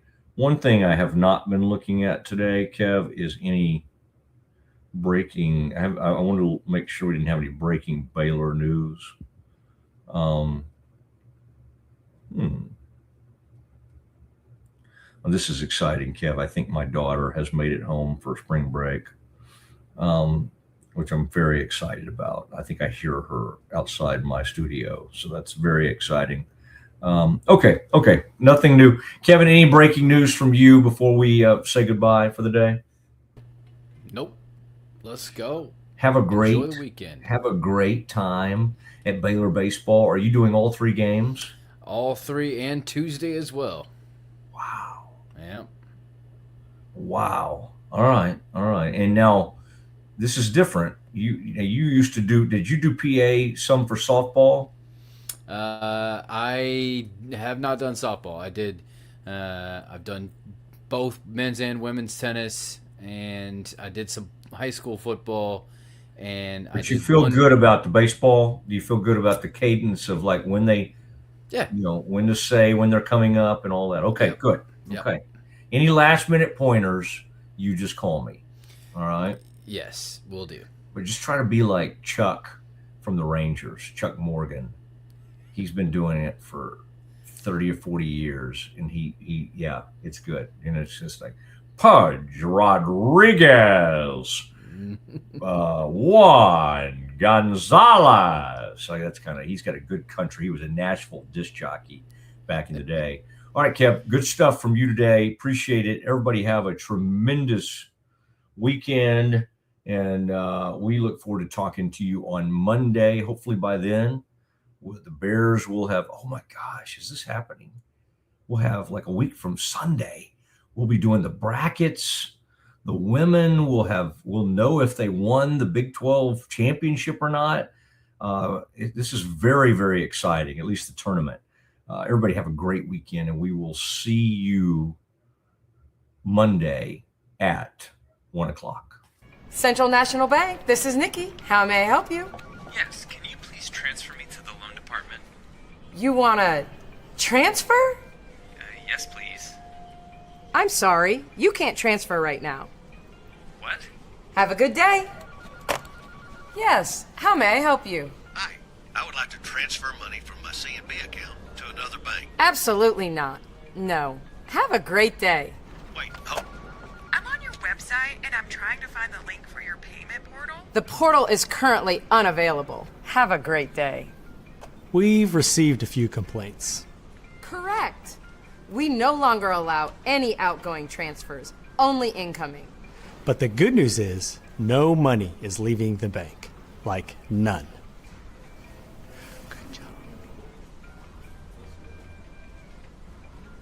Central National Bank, proud partner of Baylor Athletics and Baylor Women's Basketball. Experience the future of secure private cloud storage with Internix. Protect your files with end-to-end encryption, ensuring your data stays private and accessible only to you. That's internxt.com today. Welcome to Market XLS, your all-in-one Excel solution for investors.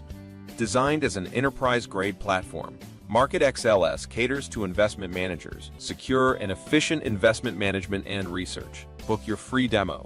Experience with the Mosley MD hair regrowth kit was amazing. It was easy to use. It let me take off my hat.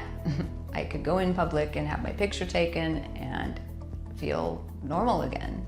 MosleyMD.com. At 4U Health, we believe wellness and lab testing should be accessible, inclusive, and yes, fun. With our tech-powered at-home lab test, you save time and money while feeling your best. 4U Health. Visit 4uhealth.com today. BadCreditLoans.com is a pioneering service provider that has carved a reputation in the financial industry. Simple, fast, and reliable loan application process. And its commitment to responsible borrowing makes it a trusted partner in the journey towards financial stability. Unlock a world of convenience with Mullybox, your one-stop solution for personalized subscription boxes delivered right to your door. Each box is tailored to your taste. Mullybox.com. That's MULLYBOX.com.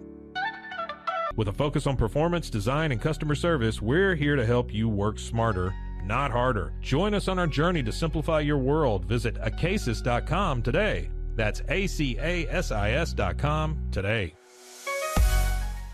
Experience the perfect blend of exquisite craftsmanship and life-changing technology with Gevi. Every product is built with precision, featuring specialized parts that ensure durability, efficiency, and safety. Upgrade your everyday with Gevi. Visit us at gevi.com to discover more.